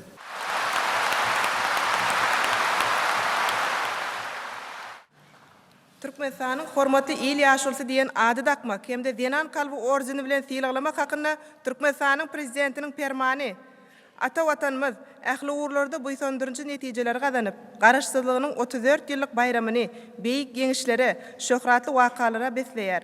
Agda berilen awadan we bagtyar durmuşynyň mekanyna urlan güneşli diýarymyz berkarar döwletiň täze ýamynyň galkynşy döwrüne gazanýan üstünlikleri, ýeten belen sepkitleri, dostsogonlyk we hoşniýetli goňşuçylyk däplerine esaslanýan oňyn bitaraplyk daşary siýasaty bilen bütün dünýäde ul awray hormaty eýe bolýar. Garaşsyz ýurdumyzda gazanýan ýeňişlerde merdany halkymyz agda berligini we jewisligini hassa berkitmekde, ötüp gelýän nesillerimize, ata-babalarymyzdan galan milli däplerimize laýyklykda terbiýe bermekde ýaşuly nesli uly işler bitirýär. Il ýurt bähwetli, döwlet ähmiýetli, örän möhüm meseleleri maslahatlaşyp, geňeşip çözmäge, ýurdumyzda amala aşyrylýan giň gerimli özgertmelere olar işçiň gatnaşýarlar. Ulu özgörüşlere beslenip, barha öňe barýan, agdy bir jemgyýetimizde ýaşuly neslin ornuny, ýaşlary watançylyk, zähmetseýörlük, halallyk, ahlaklyk we insanperwerlik ruhuny terbiýelemekde bitirýän hyzmatlaryna döwletimiz ýokary baha berýär. Türkmenistanyň garaşsyzlygyny we öz ygtyýarlygyny berkitmekde, türkmen jemgyýetiniň hemde her bir maşgalanyň agdy birligini, bitewýligini we ahlak sütünlerini pugtalandyrmakda, milli däp desurlarymyzy östürmekde, ýaş nesle edep terbiýe bermekde, uly işleri bitirýändiklerini hemde durmuşda asylly görülen nusgasyny görkezýändiklerini nazara alyp, şeýle hem hemişelik bitarap Türkmenistanyň garaşsyzlygynyň 34 ýyllyk bayramy nasibetli karar edýär.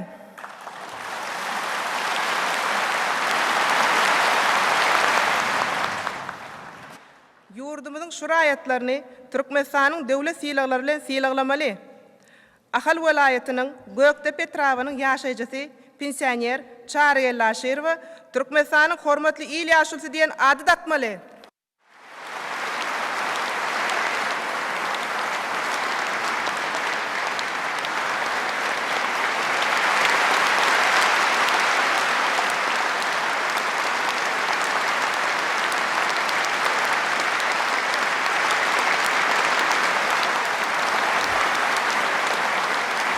Balkan welaýatynyň Türkmen Başşahar Bilim Bölümünün Çağılar ve Yetkinjekler Dörücülük Öyünün Gurnok yol başçısı Täzegül Şıknepesinde Yaylimowany Zenan Kalby ordinle silahlanmalı.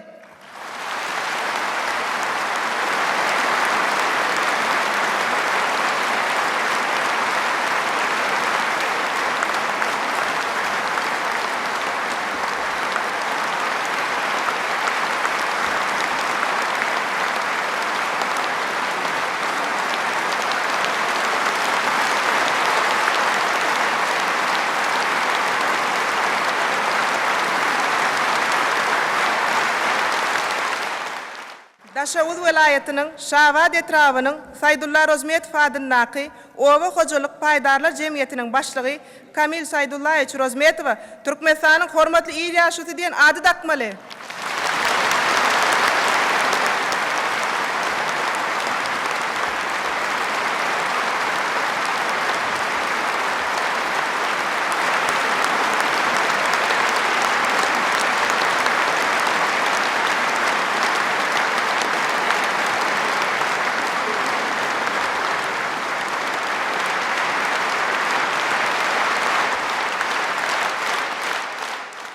Hormatly prezidentimiz, siz maňa Türkmenistanyň hormatly il ýaşulysy diýen hormatly ady takdyňız.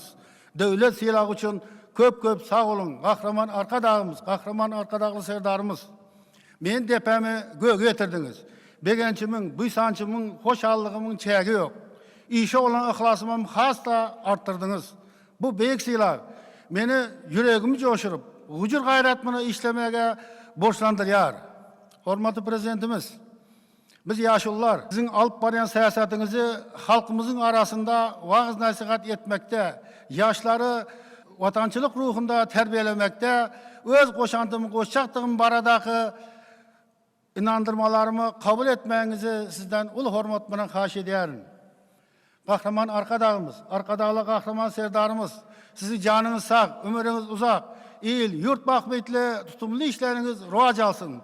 Büyük bir var sizi hemişe öz penasında aman saklasın.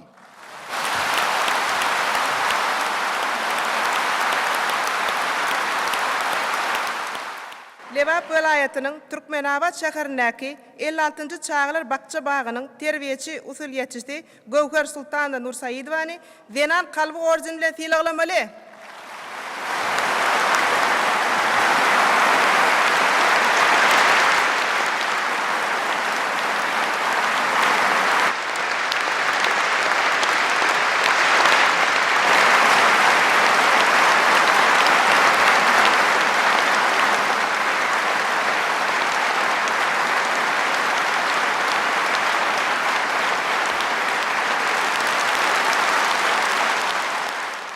Vatanımızın dayancı, enelerin gözgüvöncü, arkadağlı Serdar oğlum. Enelerin mukoddeslige dengelip, sarpalanyan yurdunda yaşamak, zahmet çekmek, nesil terbiyemek, her bir ene üçün ulubaqtır. Biz eneler, käbämiz oğlaba diyeceğinin, nurani arzularının, pek yürekten eden ihlasının meyvesini, gahraman arkadağımız, arkadağlı gahraman Serdarımız, sizin sayanızda, maşgalın mukoddesligini nuskoluk dereceye götürüp, durmuşa getirýän insanperwer hem sahabatly işleriňiziň misalynda görýäris.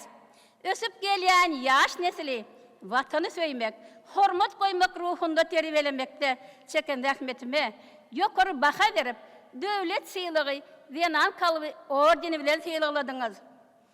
Men şeýle wagtyň meýster edendigine diýseň begenýän hem buýsanýan. Hormat sylagyňyz üçin çäklet alkyşlarmy aýdýaryn. Mehriban Serdar oğlum, gahraman oğlum. Dünyada bir yerde enelere, zenanlara hormat goýulýan bolsa, şu vatanda, şu toprakda goýulýar. Arkadağlı gahraman Serdar oğlum. Biz eneler şeýle beýik döwürde ýaşaýandygymyz üçin juda bagtlydyryz. Il halkymyza şeýle ajaýyp durmuşy baş eden mehriban arkadağımız, gahraman Serdarymyz, sizin canınız sağ, ömrünüz uzak, mertebeli başınız hemişe aman olsun.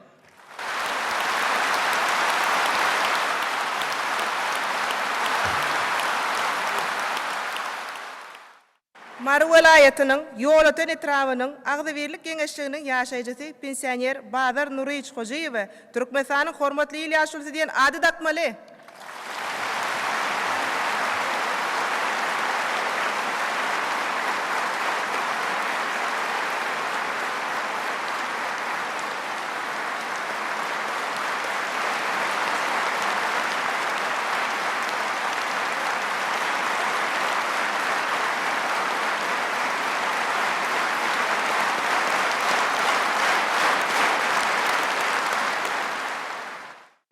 Arkadağ şäherindäki İngiliz diline ýöritöleşdirilen 2-nji orta mekdebiniň fizika muallimi Gurban Bibi Akbaradowany Zenan kalby ordeni bilen sylaglamaly.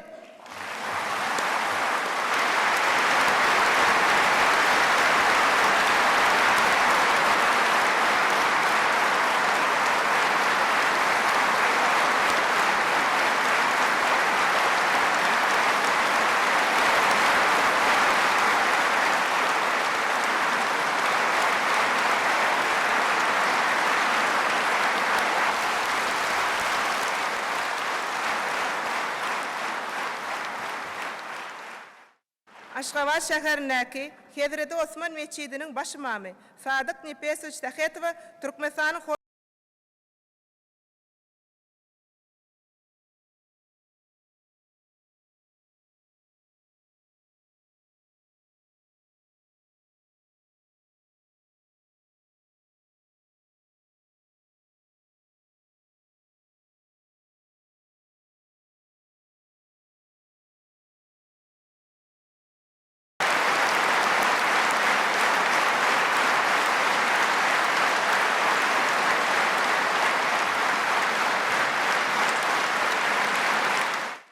Türkmenistanyň prezidenti Serdar Berdimuhammedow.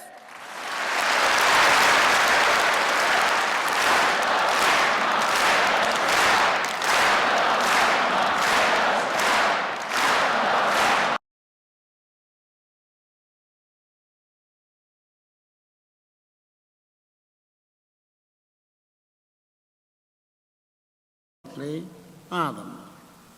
Näşon Türkmenistan halk maslahat meclisinde sizin bilen ören mühim soralar aralyk maslahatlaşdy. Prezident maksatnamasyna alaýyklykda geljekde öňde durýan hem wazipeleri ketkitdi. Garasy meşerik bir tarap ýolumly. Mundan beýlekde gülledip ösürmäge gönükdirilen resminamlary kabul etdi.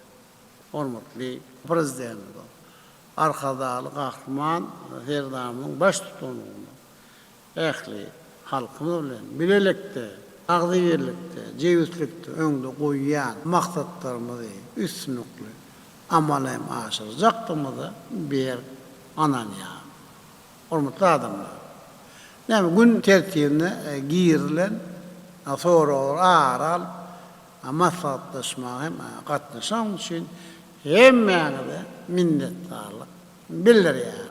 Näsiri berkarar oturmagy, mukaddes garasyn 34 ýyllyk bayram bilen ýende wagt tüýserekden gutlaýar. Mehriban halkyma sizin her ýeriňizde bir jan sağlyk. Awadan hem bagtyar durmuşy.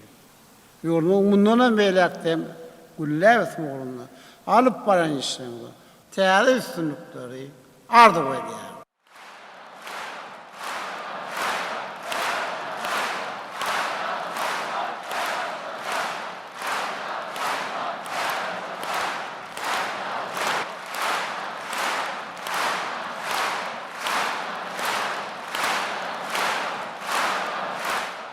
Hormatly adamlar, edi vatandaşlar, şunun bilen Türkmenistanyň halk maslahatynyň meclisini ýapyk diýip aglan edýär.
Türkmenistan'ın halk maslahatynyň meclisi tamamlanandan soňra maslahat köşküniň eýwanyna Türkmen halkynyň milli lideri Gahrman Arkadagymyz, hormatly prezidentimiz Arkadagy Gahrman serdarymyzy mukaddes garaşdyrlygymyzyň 34 ýyllyk bayramy şeýlekem meclise halkymyzyň bagtyar durmuşyny üpçün etmäge gönükdirilen mühim çizgitleriň kabul edilmeginden gutlady.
Soňra hormatly prezidentimiz Arkadagy Gahrman serdarymyzy meclisiň başlygy, ministrler kabinetiniň başlygynyň orunmasarlary, ýurdumyzyň harby we hukuk goraýjy idaralarynyň ýol başlary tüýsürekden gutladylar. Bellençäli ýokary derejede geçirilen halkara pragatçylyk we ynanşmak gelinen mühim wakatyna öwrilen halk maslahatynyň meclisi halkymyzy täze zähmet ýeňişlerine ruhlandyrdy. Hormatly prezidentimiz gutluglar we hoşnýetli sözler üçin minnetdarlyk bildirip, hemmeleri halk maslahatynyň nowatdaky meclisiniň guramaçylykly geçirilmegi hemde ýetip gelýän bayram ýurdumyzyň mukaddes garaşdyrlygynyň 34 ýyllygy bilen tüýsürekden gutlap, iriz watanymyzyň güllä besmek ornuny alyp barýan jogapkärlik işlerine täze üstünlikleri arzuw etdi we bir ýerden ugrady. Hormatly adamlar, ine orta ýurdumyzyň vilayetlerini we paýtagymyz Aşgabat şäherine şoň 20-nji sentýabrda gündüz boljak hawa barada Türkmenistanyň hidrometeorologiýa baradaky gullugynyň berýän habary bilen tanış boluň.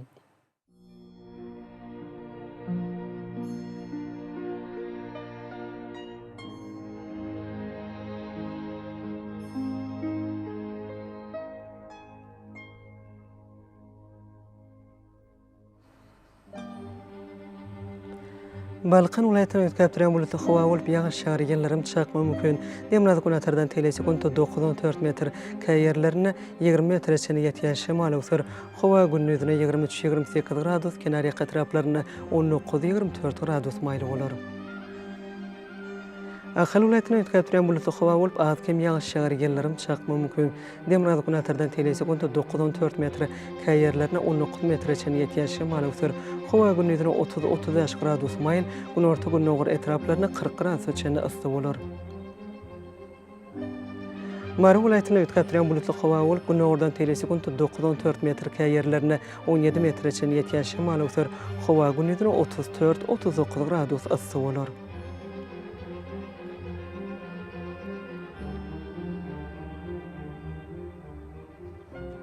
Leva vilayatyny ötkäpdirän bulatly hawa bolup gün nowgardan telesekunda 9-14 metr ýetýän şemal ösür. Hawa gündüzine 30-35 gradus maýly bolar.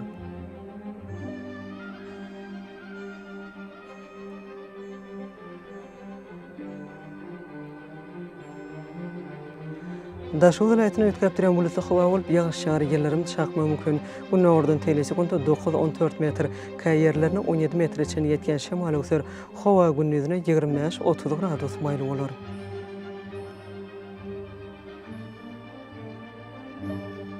Paýtagymyz Aşgabatda ötkäpdirän bulatly hawa bolup demnaz gunatardan telesekunda 10-14 metr, wagtal 17 metreçe ýetýän şemal ösür. Hawa gündüzine 31-33 gradus maýly bolar.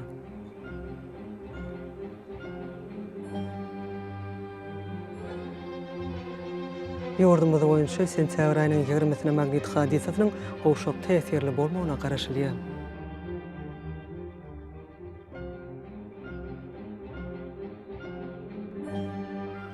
Ediz vatandaşlar, göz pasını havanın derecesinin ütkep durganlygyny nazara alıp, paslyň aýratynlyklaryna laýyklykda geyinmegi, şahsy we jemgyýetçilik arasaçylyk tertip düzgünlerini berja etmeňizi maslahat berýär. Mehriban eleşler, bulary berja etseňiz ýylyň eslenik paslyny öz saglygyňyzy gorap bilersiňiz. Mehriban adamlar şuňdan watan habarlary gepleşigimiz jemleýäs. Berkarar döwletiň täze ýamyny galkynşy döwründe ata watanymyz Türkmenistan ähli babatlarda ötüşlere beslenýär.